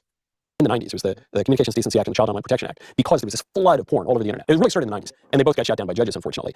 The reason the porn thing is interesting to me on this topic is it's so online. All of this is so profoundly online. And one of the evils of pornography is it reduces humanity merely to the physical. I'm very anti-porn myself. Yeah, I think it ruins your dopamine system. It's going to give you a very bad perception of how women are, you know, in the actual real life, because a lot of it's just... I also really like this line from Clav. This is really the part where Clav shines. This part and the politics part that is coming up in the next 2 minutes of the video. So probably the next 30 seconds of real time. I'm really impressed with Clav because a lot of times when you hear people talk about the evils of porn, right? You hear the critique of porn from the Michael Knowles point of view. And it always boils down, and just keep an eye out for this. Once you see it, you can't unsee it. What you hear from them is that the reason porn is evil is because it denigrates women. The reason porn is evil is because it gives guys an unrealistic view of sex, and then they just want too much from their wives, and the wives can't compete with the fake lady on the screen. That is not the problem of porn. I like Clav's argument. It's more about the biological effects of porn. It's more about like exhausting your dopamine. It's more, and this is just to me, this is my opinion. Obviously, you wouldn't be watching this if you didn't want to hear. It's more about like the biological effects of porn. It's more about, virgin ears need to cover their ears here. It's more about ejaculating and wasting sperm on your stomach. You know, it's more about the fact that you are less likely to procreate because it's harder to get it up if you watch too much porn. It's harder to have sex with your wife if you watch porn because you have an unrealistic view. It's bad because it can lead you to, and I haven't seen this in my personal life, but there's plenty of news stories about this, where you start with a porn video and now you're into like children, basically. And there's a slippery slope where, well, you just started watching videos and now you're into hardcore injury porn. Like, there are so many worse things than the effect that it has on women. And Knowles doesn't want to say it, but that's what he's getting at. He's talking about the human dignity argument against porn. I agree. I think that's kind of an ancillary argument. It's like a bonus, a supplemental argument. But that's not why I'm if anything, I'm against porn because of its effect on men, and women need to stop participating in porn. Men have wanted to have sex since the sun rose in the east and set in the west. That's how long men have wanted to have sex. What's new today is feminism, and that we've given women the right to be able to participate in porn. That's the new thing, not guys wanting sex. That's what guys like Knowles will say, is that the problem with porn is that it hurts women. Dude, you know what? I think women will be just fine in this. As it is set up now, I think women will be just fine. They get to vote, they get to take half the man's money in divorce, they get the kids, 90% of child custody hearings, regardless of the mother's circumstances, go for women. Fathers are at an absolute negative. They are not in a good spot in the family courts. Young men are not doing well. And the best that people like Michael Knowles can muster when they try to give an argument against porn is to say human dignity. It's like, yeah, what can you talk about men, please? Please, let's talk about men for once. But they refuse to, and I like Clav's argument. It's like, yeah, the problem is that it like hurts your brain. It's not good to see sex like that. It's not good. It's not good to see these crazy things that don't happen in real life. So yeah, I mean, Knowles is fundamentally arguing from a feminist point of view that the worst thing that can ever happen is women feel sad. Well, did you know that porn hurts women's feelings? Because, I mean, how is he again, I go back to this in all my videos. How is he any different than a leftist in that sense, at least? When he says, you know what the problem with porn is? It's unrealistic body standards for women. Women see porn and they think they have to look like the porn actresses. That's the worst thing that could ever happen. No, I think the worst thing that can happen is that a man's brain is fried by porn and that he doesn't ascend to the stars like Clav is trying to do. He will not discover new fields of knowledge like Clav is trying to do because he's gooning all day. That's what Clav would say. Noel says, "Well, it's human dignity," and that's a fair point. Like I'm sure Aquinas made that point when porn was like nude drawings in Paris or something.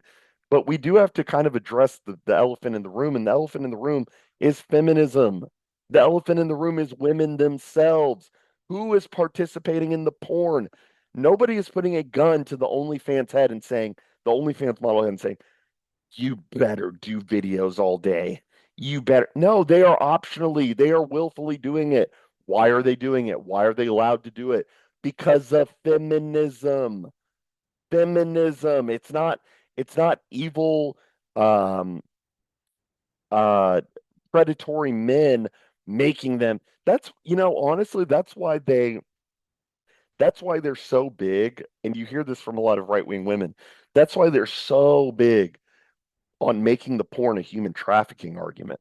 They say, "Did you know that 60, I don't know the numbers, but 60% of women who are doing porn and I don't even believe these numbers. I'm just imitating them. Did you know that 60% of women who are doing porn are human trafficked? It's because they don't want to give any responsibility to women. Shocker. Women don't like to take responsibility. Wow, never heard that. Shocker. Never heard that in all of human history. They don't want to talk about the fact that women are doing this. Now, are men buying it? Absolutely. Men would buy cave drawings. It's the women's duty to not be like that. And the only argument that I will give people like this is to say that men are the ones who granted them the rights. Fair. But are any of these people serious about taking away feminism from women? And when I say taking away feminism, I mean like repealing the 19th Amendment. We'll get to that in a couple minutes. Knowles can't even grapple with that idea. The idea of repealing the 19th, the idea of taking away women's rights. No, he can't even, he won't go there. So these people want to complain and complain without talking about the elephant in the room, which is women. Acting. It's all fake. All fantasy. Yeah, so that has done a lot of damage for people, especially with the recent stuff like OnlyFans and just how widespread it is. Stuff being all over Twitter. It's really not good. And I'm simply saying that just like the look of women has been vastly altered. Yeah, I certainly agree, or I strongly suspect. What do I know? I haven't read all the studies, but I strongly suspect that porn so screws up people's brains that it changes their desires and what they consider attractive. I totally agree with that. Yep. My point, I guess, is one of the evils of pornography is it reduces people who are these integral human beings with soul and body. It reduces them to the physical. So it's just meatbags bumping uglies on a screen. It's even one level abstracted. Yeah. But isn't that a commonality with looks maxing, which is to reduce the human person down to the level of the physical being the most important? Now, that is a fair point. That's one of the few points that I will grant Knowles. Not even granting him the point, but I'm saying that it's an interesting question. If your critique, well, I guess it's an argument that Knowles set up himself, actually. Knowles is big. Actually, that is the rebuttal to that. Knowles set up that critique. Knowles is the one that said the big problem with pornography is the lack of human dignity and reducing everyone to the physical. That's not what my critique of porn is. My critique of porn is that it fries men's brains. It's not that it makes women feel bad or denigrates them. Right? Do you see the difference? My critique of porn is that men cannot reach for the stars if they're looking at the Pornhub tabs all day. That's my critique. Knowles' critique is that porn makes women feel bad and it gives them unrealistic body standards and they can't live up to the woman on the screen. Boo hoo. You know what? We hear a lot about women's concerns. I could care less about how women feel about porn.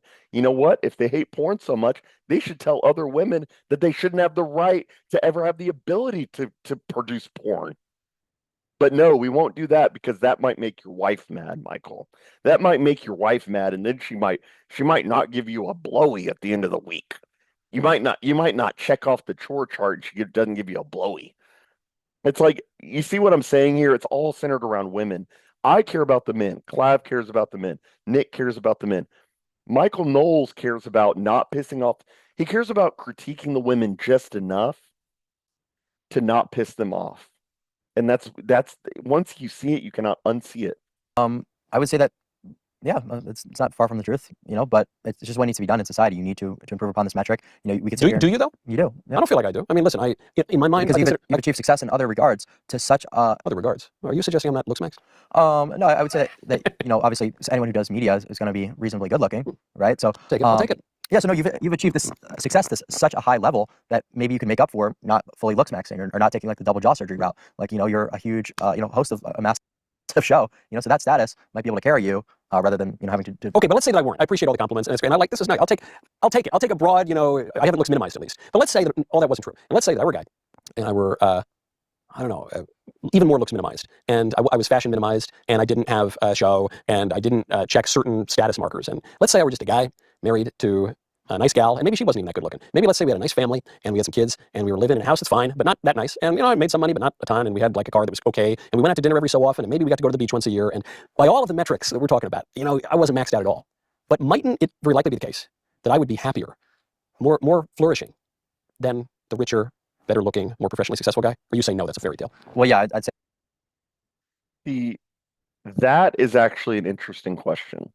That's like the first interesting thing that he's asked Clav this entire interview. Basically, the idea that like and I don't agree with Michael, but that's actually like an interesting question. Like, would you possibly be happier if you settled, basically?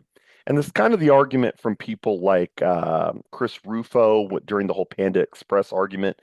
Wouldn't you just be happier if instead of trying to obtain power and status max or looks max in New York, what if you just moved to Dubuque? Where's Dubuque? Dubuque, Minnesota?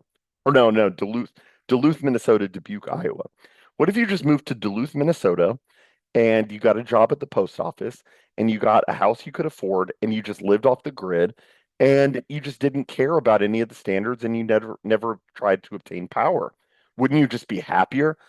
I disagree. I think that part of the appeal of somebody like Clav is that he's chasing something bigger than him. Why do people follow Nick Fuentes? That's an interesting question. That's a question that people like Knowles will not address, really.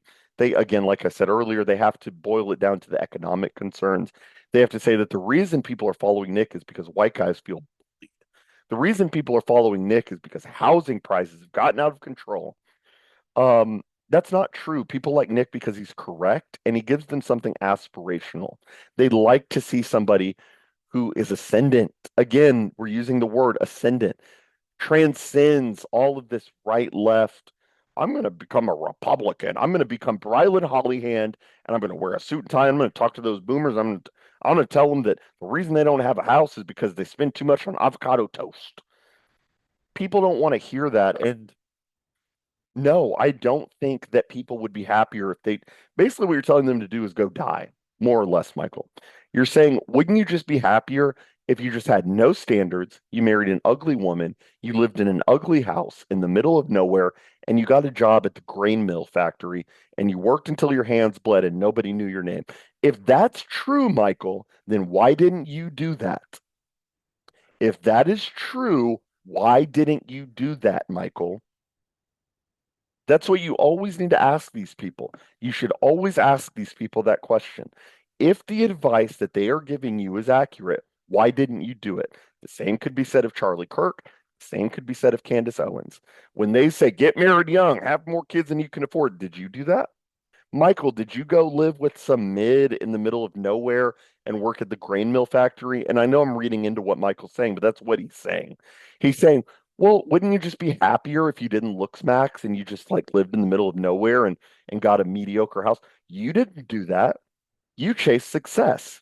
You wanted to be a voice in the American political sphere, in the right-wing political sphere of the most powerful empire of all time.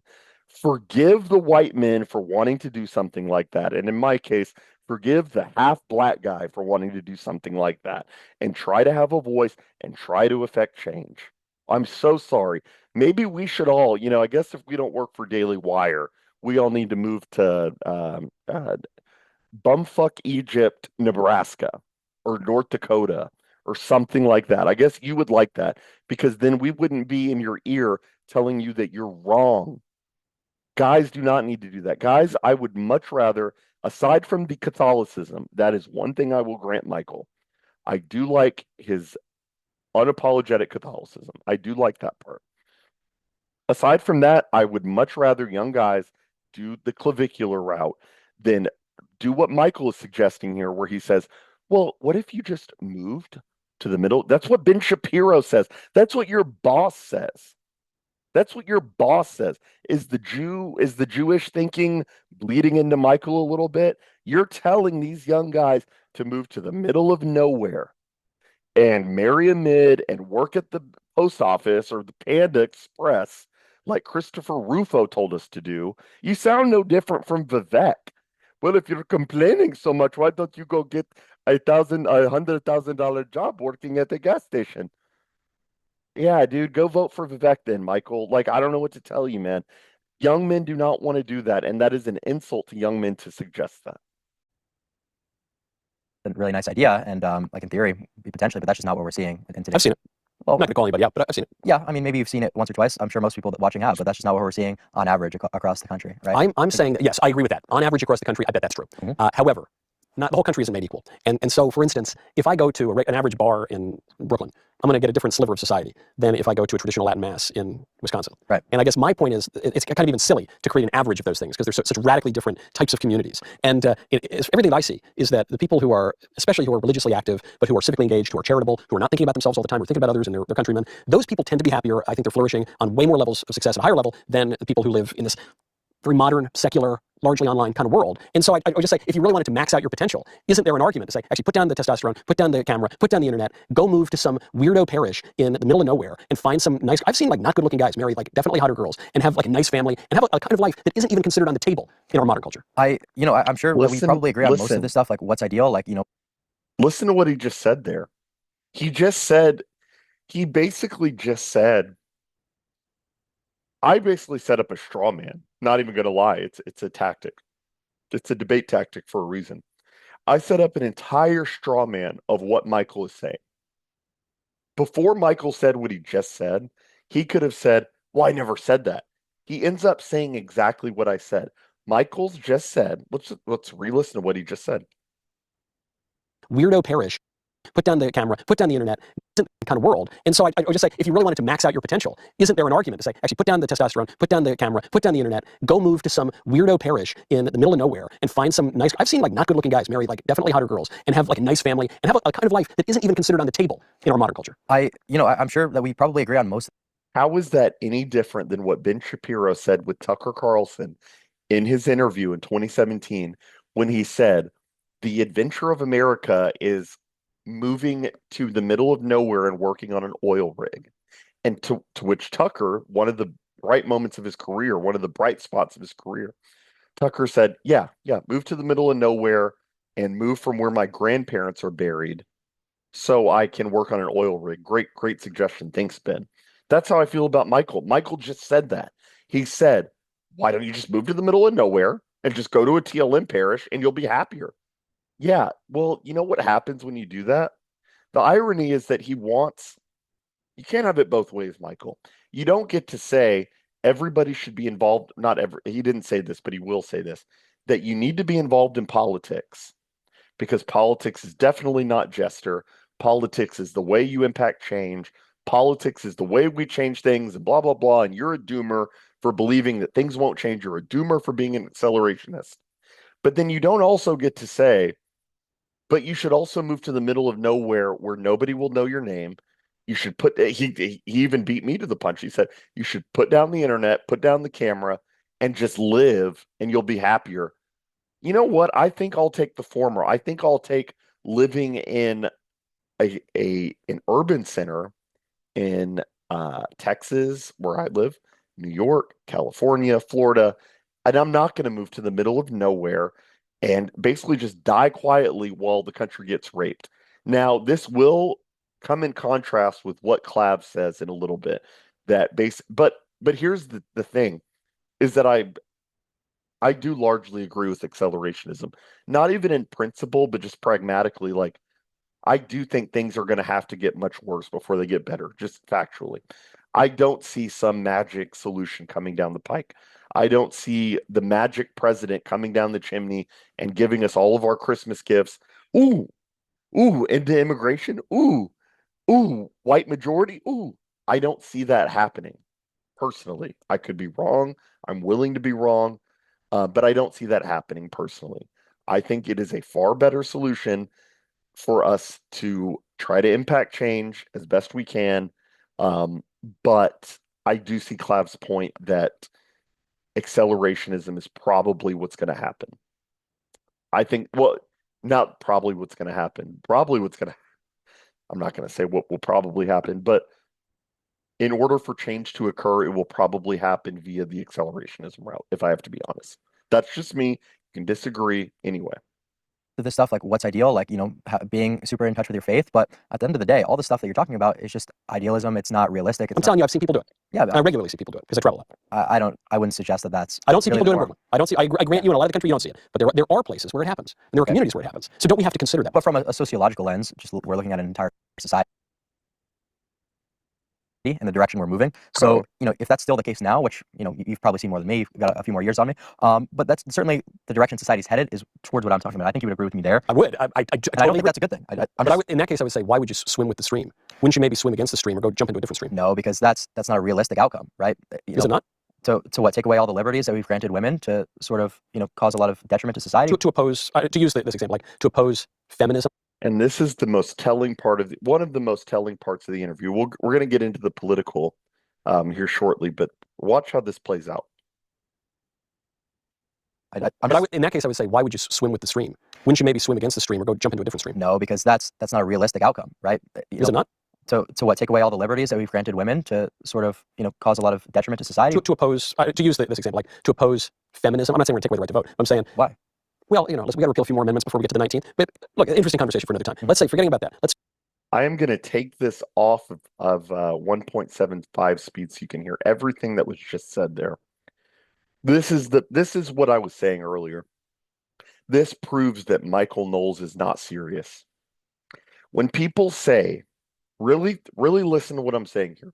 When people say to you, well, I like Michael Knowles, he largely gets it right. He attacks feminism.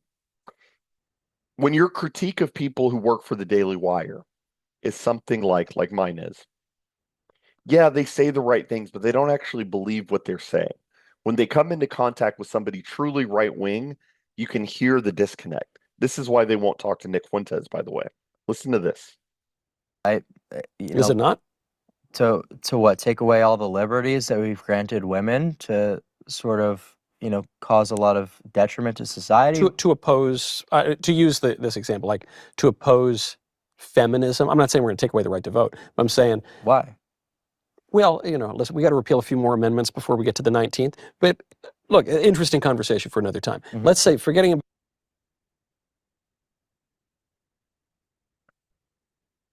Clav says, what are you saying? We're gonna he overplays Michael's hand. He begs the question. He says, what are we gonna do? The reason Clav says that I am not a jester for politics, right?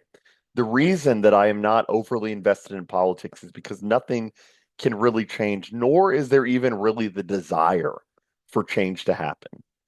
Michael says, well, no, we can push back against feminism. Before Clav can even respond to that, Michael tries to beat him to the punch and says, I'm not saying take away their right to vote. Clav says, why not? What does Michael say? Right? To use this example, like to oppose feminism. I'm not saying we're going to take away the right to vote. I'm saying, why? Well, listen, we got to repeal a few more amendments before we get to the 19th. But look, interesting conversation. That's why these people are unserious. That right there, that line right there, that little 3-second segment is why these people are unserious. Michael Knowles would rather make millions a year, and partially I don't blame him.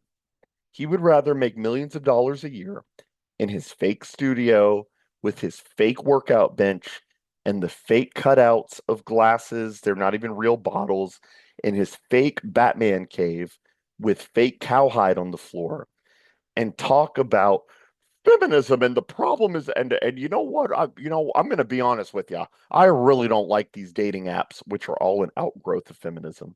And somebody truly right wing comes along, and I don't even know that Clav would like identify as right wing. I don't know him well enough, but he is right wing because he just is, and he correctly says to Michael, "Well, what?" Michael says, "Well, I'm not saying take away their right to vote." Clav says, "Why not?" Yeah, like that's like that is like a Tucker Carlson-esque, who I don't like, but I respect Tucker. That is a Tucker Carlson-esque line right there. Why not? Why wouldn't you take away the right to vote? And Michael Knowles gets sheepish. Look at him shirk away when he says that. To oppose feminism. I'm not saying we're going to take away the right to vote. I'm saying, Why? well, Well, listen, we got to repeal a few more amendments before we get to the 19th. he doesn't want to touch it. All these people want to do is touch and he has this stupid little smirk on his face because he's like, "Oh, that's a crazy idea. That's a crazy idea to even talk about the vote. Ooh, is that what the right wingers are talking about? But I won't talk about that. My wife is listening. I can't say that. Call me later. Maybe we can talk about it then. That's a crazy idea." These people aren't serious about actually repelling feminism. If you were serious about repelling feminism, about counteracting feminism, you would be saying what Clav is saying. You would be saying, well, all these things like birth control, pornography, they're all really just outgrowths of feminism. If you wanted to truly rip out feminism at its root, you would be talking about things like voting. To which Michael says, well, then, anyway, let's move on. That's a crazy topic. Same thing would happen with Michael Knoll or with Matt Walsh. Same thing would happen with Tucker. Same thing would happen with Trump. Same thing would happen with JD Vance. All these people are the same. They're gaming they're gaming the system. They know that you are upset about the state of gender dynamics. People like Clav correctly identify the fact that the root problem is feminism. The problem is not birth control. The problem is not even abortion, if we're being honest. The problem that allowed those problems to fester is feminism. Somebody like Clav comes on and says, "Okay, well, let's really tackle it," because Clav is a true autist, and he goes, "Okay, let's actually really attack it. Why wouldn't you say that their right to vote wouldn't be on the table?" Oh well, anyway, completely unserious people, and this really shows you this is their response to everything. To everything. You want to talk about immigration. Somebody like Clav or Nick or myself would say, well, let's just do a total immigration moratorium, except for maybe like 100 geniuses, however many of those exist in the third world, except for 100 geniuses a year. No immigration. And, maybe Michael Knowles would say, like, I agree. But all it would take is like the economy, like not growing at the expected rate, and they would be against you. They're not serious. They don't actually have serious prescriptions. They want to attack the outgrowth. So a perfect example is like the Somali thing that just happened in Minnesota. There's a million examples of them only attacking the outgrowths. But the Minnesota thing with the Somalis and the daycares, every right winger is talking tough right now. They're all talking tough. They say, well, this is why I don't want any Somalis in my country because they take advantage of the system. Okay. Do you feel that way about Indians? I asked this to Gabe, what's his name? Gabe Guiardini, whatever, on Twitter. He had this long effort post where he's talked about the reason they attack Ohio is because Ohio is where the Americans are from. And that's where we built our steel mills that propelled us to get through two world wars. And they know that if they attack the Ohio citizen, that's where it starts. And I asked him a very simple question to which he did not respond, by the way. I asked him, okay, this is all great post, but do you support Vivek Ramaswamy for governor of Ohio? No response. Got a ton of likes. People were responding, aside from Gabe, to that post. Gabe won't respond to that. These people are GOP apparatchiks. They want to wear the skin suit of being dissidents, but they're not. They want to be Nick Fuentes, but they can't. It's the same story. and every issue is like this, by the way.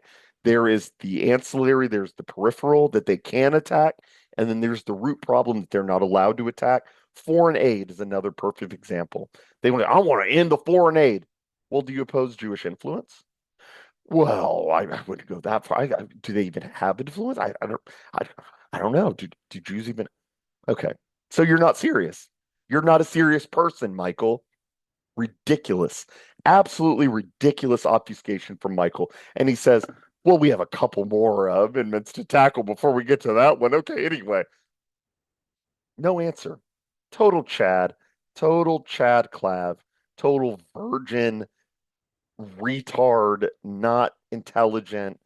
It's ridiculous, and it's honestly like insulting to your intelligence because there are people, well-meaning, salt of the earth people that tune into the Daily Wire and pay their however much a month to watch the Daily Wire Plus or whatever. And when those people say, "Hey, what if we did this?" They go, "Well, okay, anyway, be sure to subscribe next month for my next good." But you never answered my question about doing the repealing the right to vote. Anyway, we can't do that. We could never do that. No respect for these people. But look, interesting conversation for another time. Let's say, forgetting about that, let's just say other liberties that women Interesting conversation for another time, he says. or supposedly have.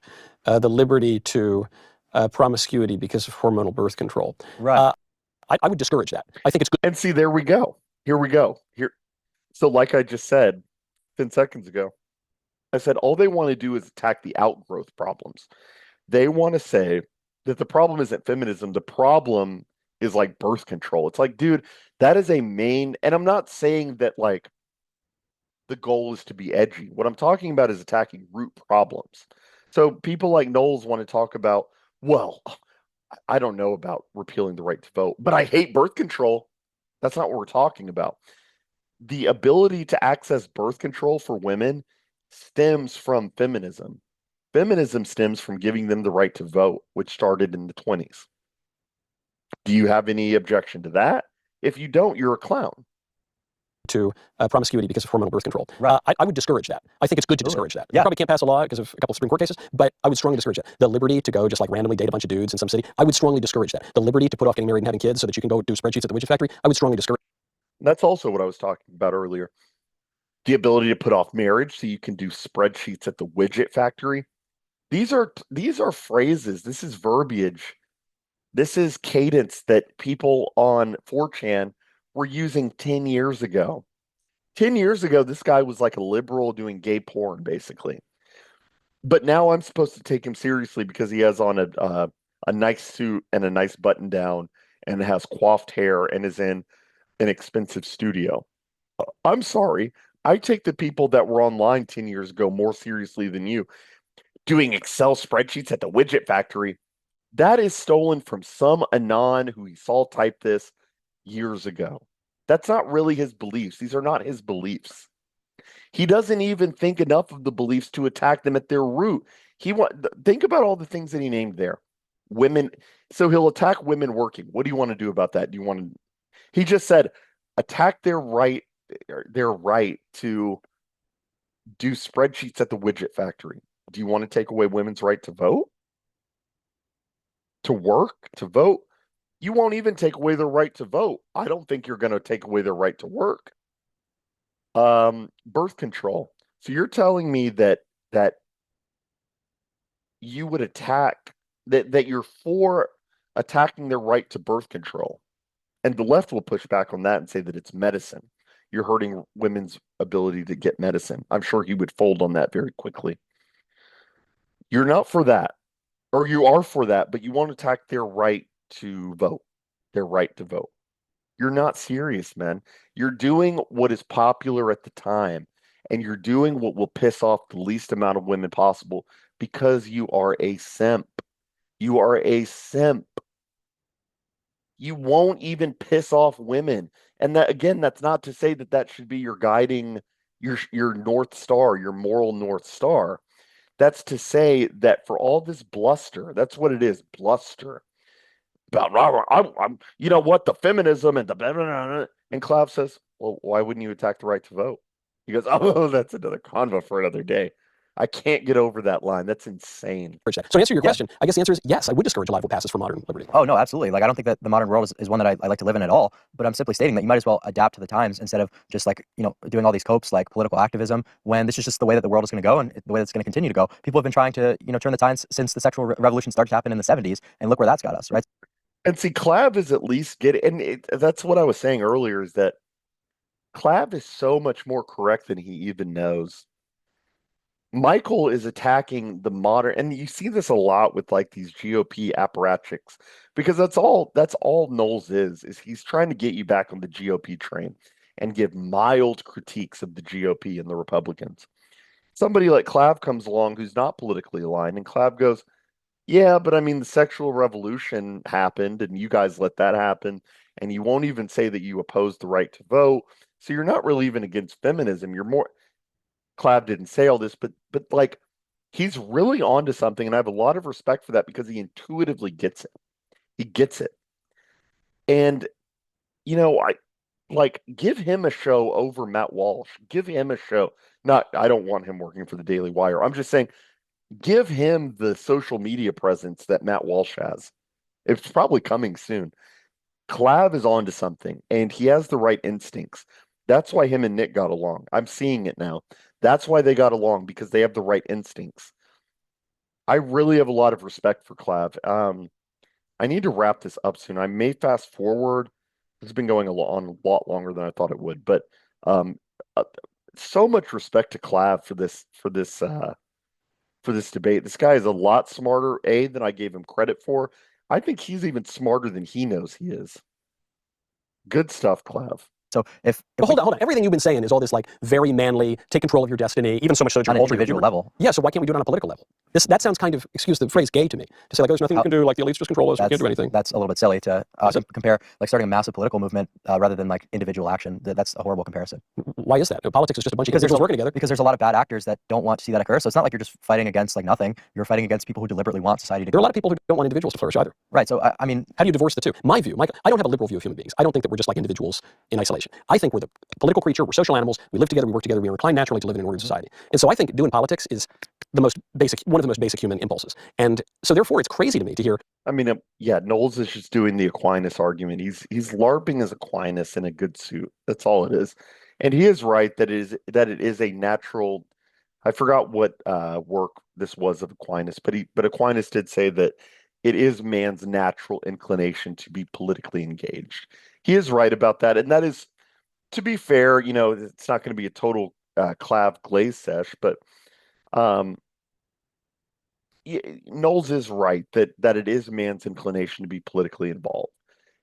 And I'm working through this, but I do think that the way that Knowles is approaching it is just cringe, and it is jester. It's like Knowles isn't approaching it from like a. Here's the thing.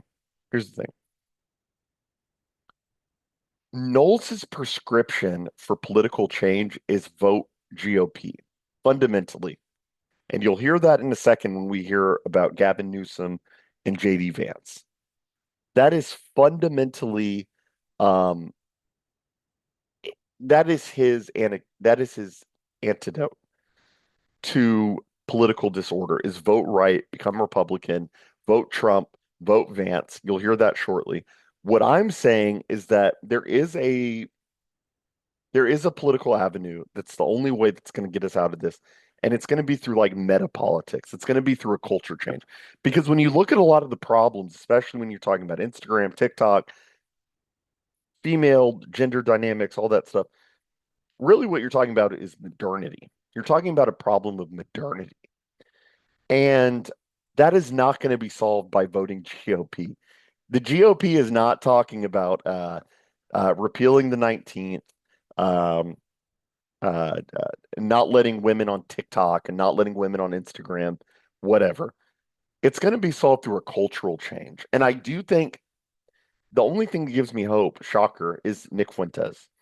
Because I look at my Instagram reels, and not only is my explore page filled with Nick Fuentes, because you could just say, well, that's because you view a lot of his stuff. Fair enough. When I go to individual reels, I see random friends of mine that have liked it. And it's not just right-wing friends, it's like it's like Mexican friends who are like Bernie bros, liking it. Like he is enacting a certain amount of cultural change. That is happening. He is doing that to the chagrin of people like Knowles, like Walsh, like Shapiro, like Tucker. They don't want him to be doing that. They are anti-change. They are status quo. They are system justifiers. Knowles, you know what Knowles wants you to do? He already said what he wants you to do. He wants you to move to Wisconsin, go to TLM, which I like TLM. I personally prefer Novus Ordo, but I accept the legitimacy of TLM, and I think it is the extraordinary form of the mass. Totally fine. SSPX, I think it's beautiful. Knowles wants you to move to Wisconsin, go to SSPX, get a job at the grain factory, shut the fuck up, and never talk anymore. And die, and nobody knows your name. Nick is saying, and Clav is saying, status max, looks max. You need to ascend. You need to transcend. You need to not be thinking about women until you're in your late 20s, maybe early 30s, whatever. Who cares? Doesn't matter. We're not talking about them. Haven't talked about women in an hour on this video.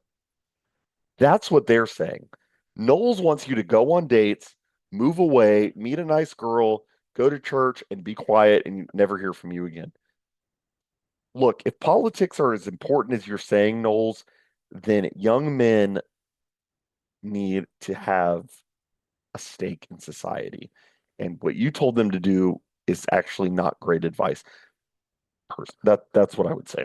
Well, you should go improve yourself, but don't try to improve your community. Yeah, because it's a cope. It's not going to happen, right?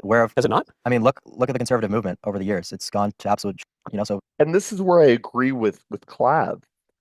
Clav, I guess I'm going to try to parse this. Clav is saying that the Republican Party has not done what they've promised. We need to burn it down. And this is a point that I've become a little bit more extreme on, admittedly, in the last few years. It is not going to be solved by voting JD Vance. It is not going to be solved by voting Donald Trump. It is not going to be solved by voting Marco Rubio or Ron DeSantis, or for that matter, even from an acceleration point of view, yes, letting Newsom in would actually accelerate things. But this, you're not going to solve this by checking the R next to the guy's name you like. Okay? That's not going to work. That is outdated. And that's what I like about what Clav is saying. He is transcending the political and focusing on the individual. Now, does that run contrary to what I just said? A little bit. But Clav's meta point and, the side of an intelligent person is to be able to hold two ideas in their head at once. And I'm working through this, but I think that Clav is really onto something, and I think Michael Knowles represents an outmoded way of thinking. Conservatives. There have been wins and there have been losses. I'll give you an example Overall, of the sexual revolution. In 1973, we got the stupid Supreme Court decision, Roe v. Wade, that said you could kill babies. It was in the Constitution. And everyone said, you're never going to overturn that. It's impossible to overturn it. It's a cope if you think you're going to overturn it. You guys are wasting your time. You're wasting your breath. It took 50 years, and guess what happened? We overturned it. Okay, now it's a state-to-state thing, right? So abortion is still very much on the table. So yeah, but that's moving the goalposts. Big win. You know what I mean? It's a huge win. To say that there's a federal... No, that's not this guy. So ridiculous. Why the outsized reactions? It's actually not moving the goalposts at all. The point that Clav is making is that people like Knowles will say, oh, wow, this proves that Republicans can win. We made abortion illegal. And somebody like Clav rightly comes along and says, abortion's not illegal. I live in Texas, for example. Abortions still happen here. Planned Parenthood is still open. Is it slightly harder? Is it on a state-to-state basis? Sure. But we're really not getting to the meat of the issue. And again, like I said earlier, people like Knowles want to attack the periphery. They want to attack the outgrowths. What is abortion an outgrowth of? Feminism. Feminism is the root. And what did Clav try to do earlier? He tried to give an antidote to feminism. He said, well, let's take away their right to vote. Knowles would not hear it. He said, oh, let's move on. I don't want to talk about that. That's icky. That's an icky thing to talk about. What if Clav brought up average national IQ? Would that be icky to talk about? If we brought up human, well, that wouldn't, because racism, quote, is okay to talk about, as Steve Saylor has proven. Racism is okay. Let's say Clav brought up Jewish influence. Oh, well, I don't want to talk about that. That's what you would get. They don't want to attack roots. They want to attack the periphery.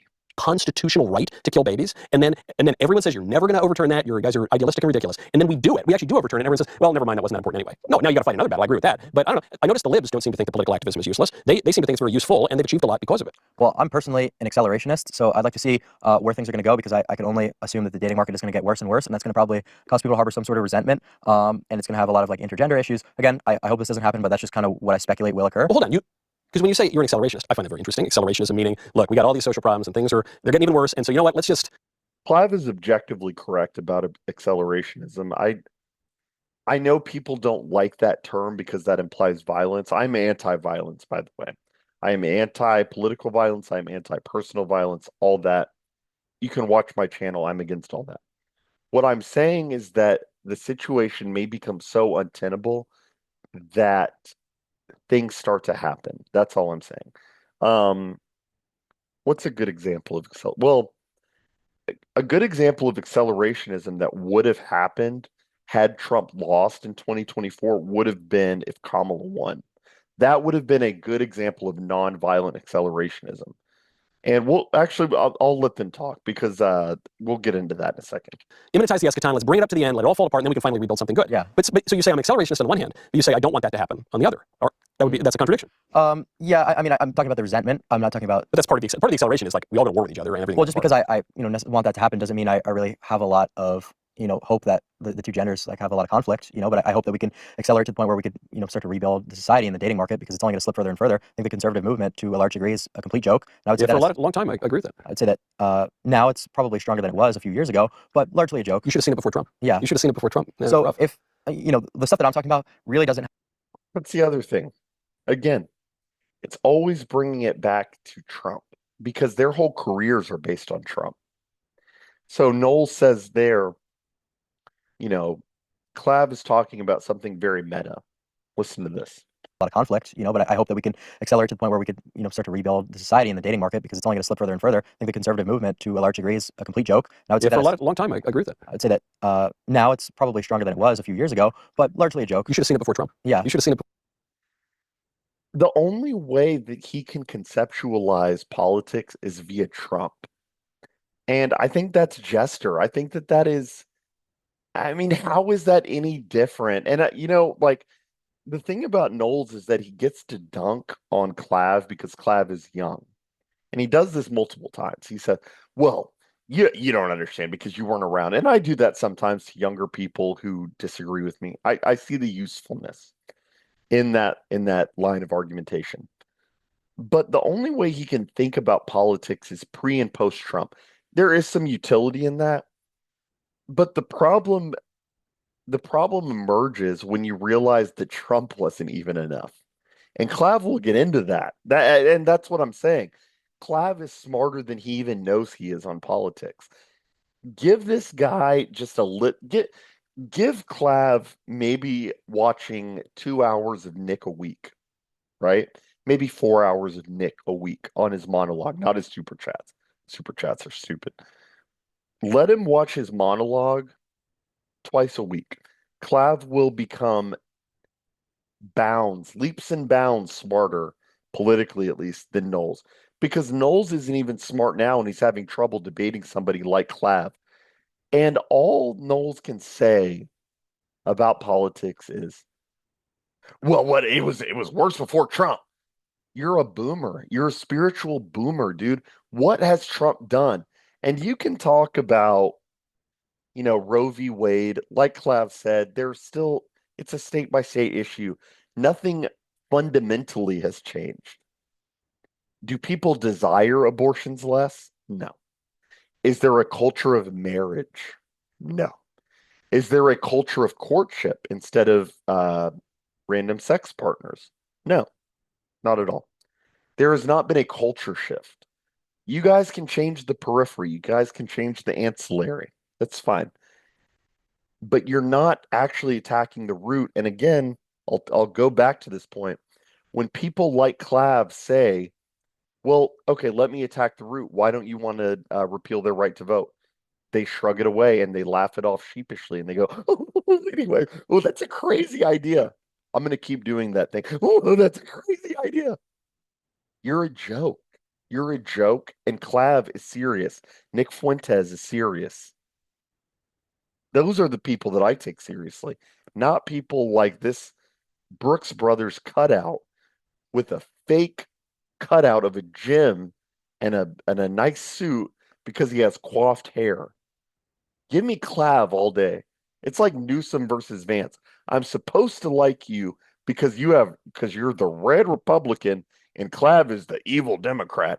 That's what this whole show is. Clav is the Democrat and I'm the Republican. You're going to get to that shortly when we talk about Vance and Newsom.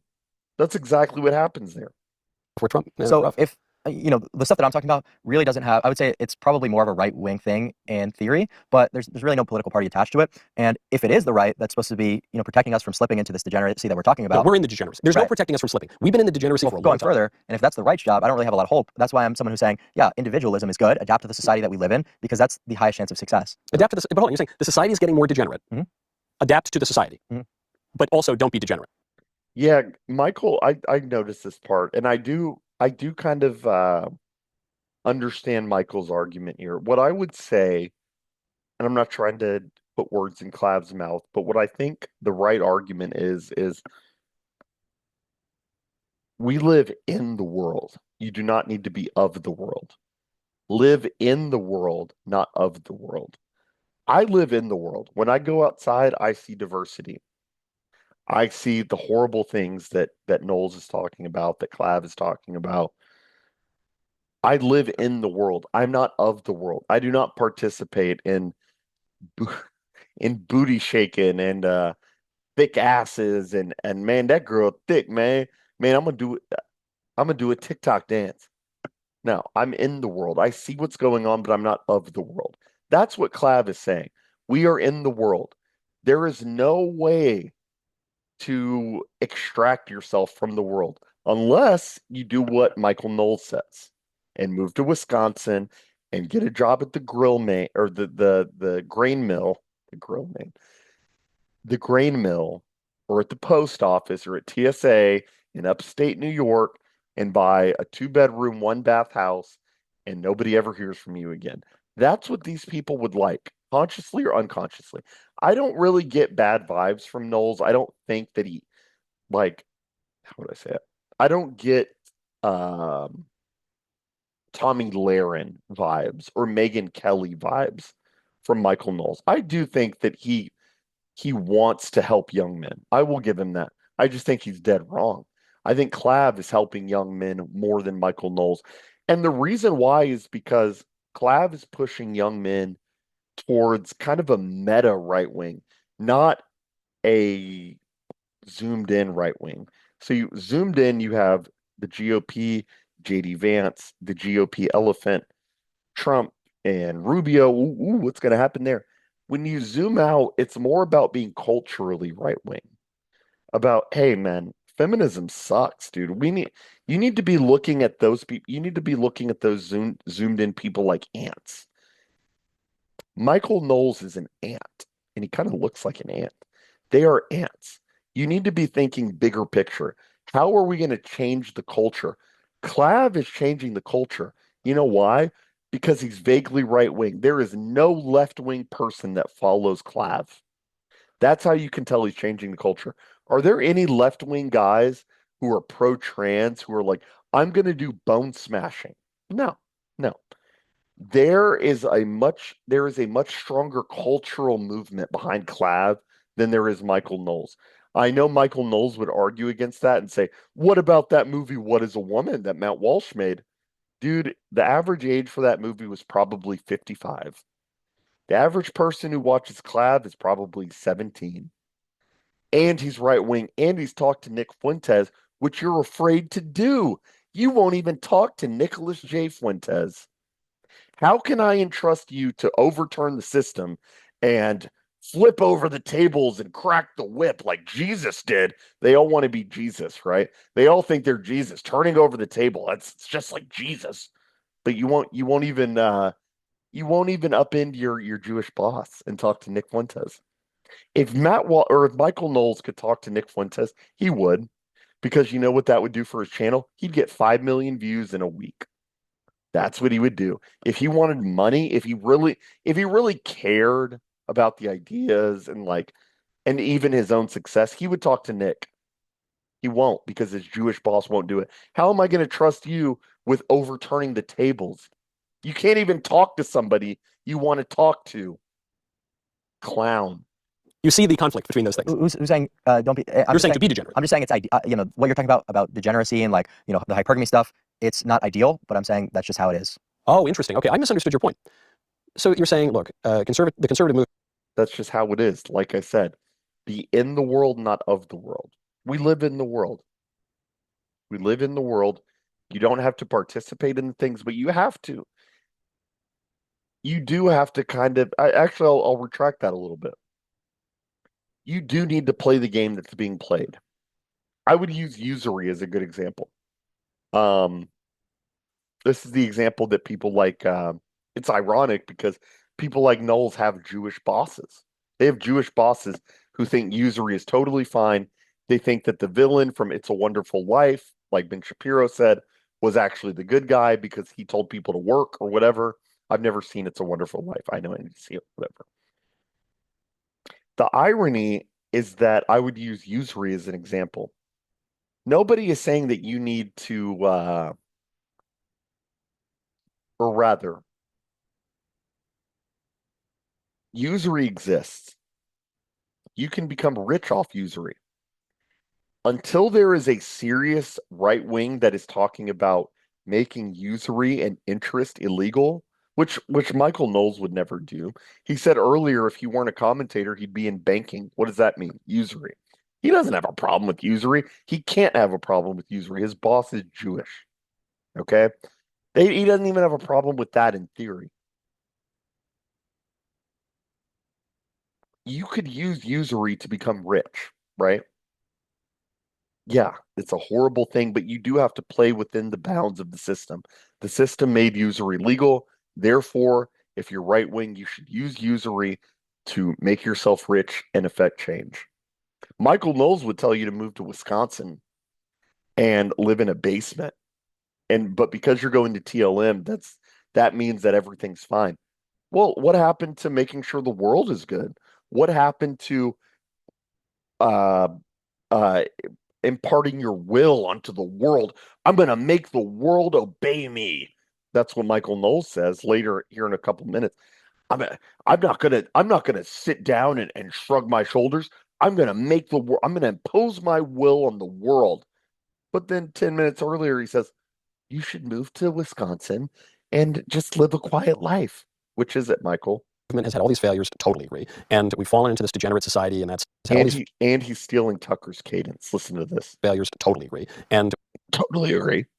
They're all stealing Tucker's cadence. It's disgusting. we've fallen into this degenerate society, and that sucks.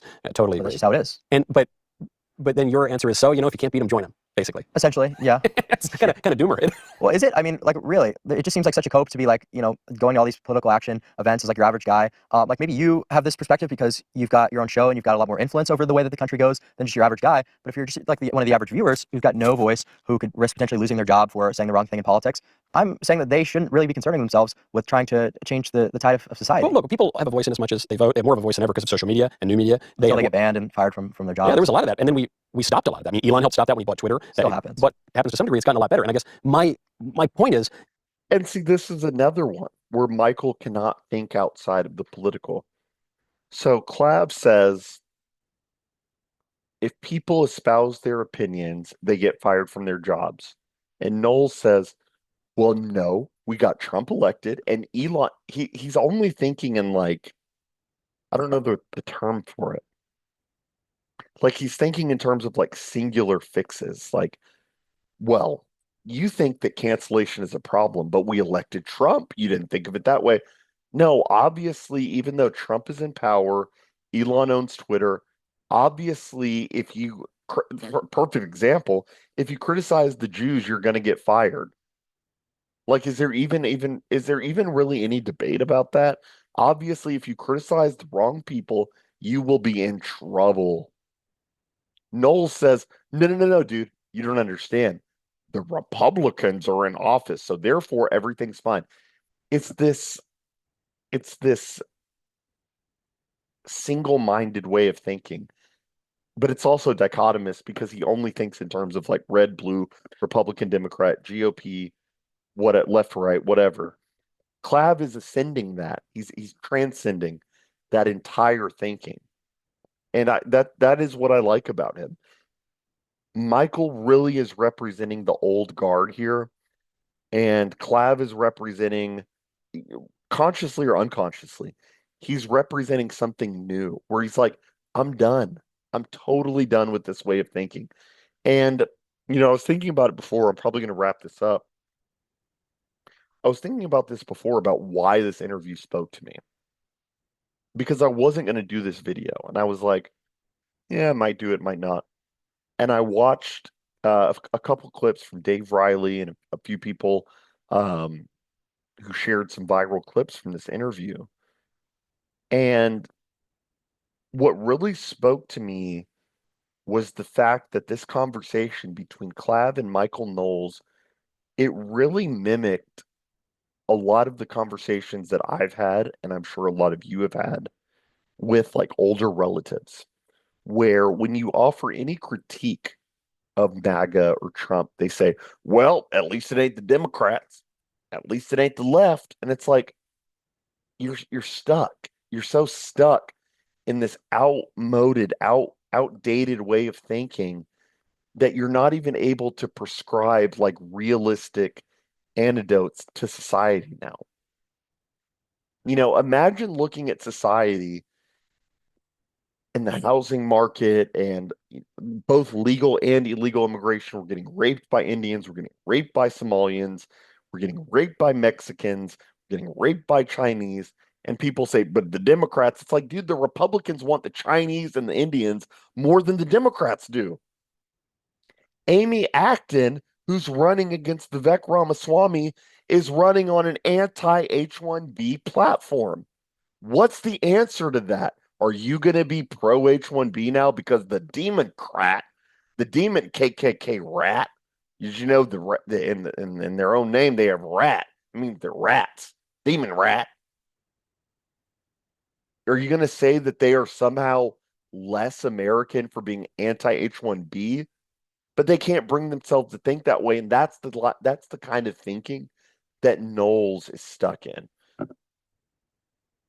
If this individualism Mhm. and political quietism from the right is what led us into this mess in the first place, because it emboldened and empowered the left to screw up the whole society from dating elsewhere, then wouldn't doing more of the same only make things worse? Well, was it really individualism that caused the huge decline in the right? I'm just I talking think so, about from I think like a self-improvement perspective and just overall like context of how you should live your life as a man. And maybe you're right about that, but I just don't think it's necessarily a bad thing to just advocate for your average person to only concern themselves with their own. To me, that's the big hope. I agree with many of the observations you're making about the society, but the big hope, you heard this with like the libs when they were trying to push the trans stuff and they were upset that some of us were.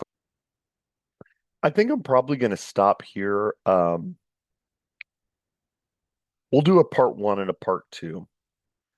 This went a lot longer than I thought it would. I've had a great time, but part 2 is really where I want to get into the political. We got into it towards the second half of part 1. But this is where Clav and Michael Knowles start to discuss JD Vance. And I need more time for that. I need more time. Um, yeah. Anyway, I'm probably gonna wrap up here and put a bookmark in it for this one. Um, yeah, I mean I watched Clav and I'm very impressed. Smart guy, discovering new fields of science, basically. Um, yeah, I need to think on this a little bit, and I do need to come back with a part 2. We'll do it tomorrow. We'll do part 2 tomorrow. Part 1, if you're watching this, it's December 30th. That holds me accountable. It makes me have to upload this tonight. If you're watching this is December 30th. I hope you enjoyed. Part 2 will be uploaded, I would say, evening tomorrow around the same time. Hope you enjoyed. Be sure to like, comment, subscribe, share, and I will be back tomorrow with fresh new content for the second half of the Vance and Clav interview. Thanks so much. Bye.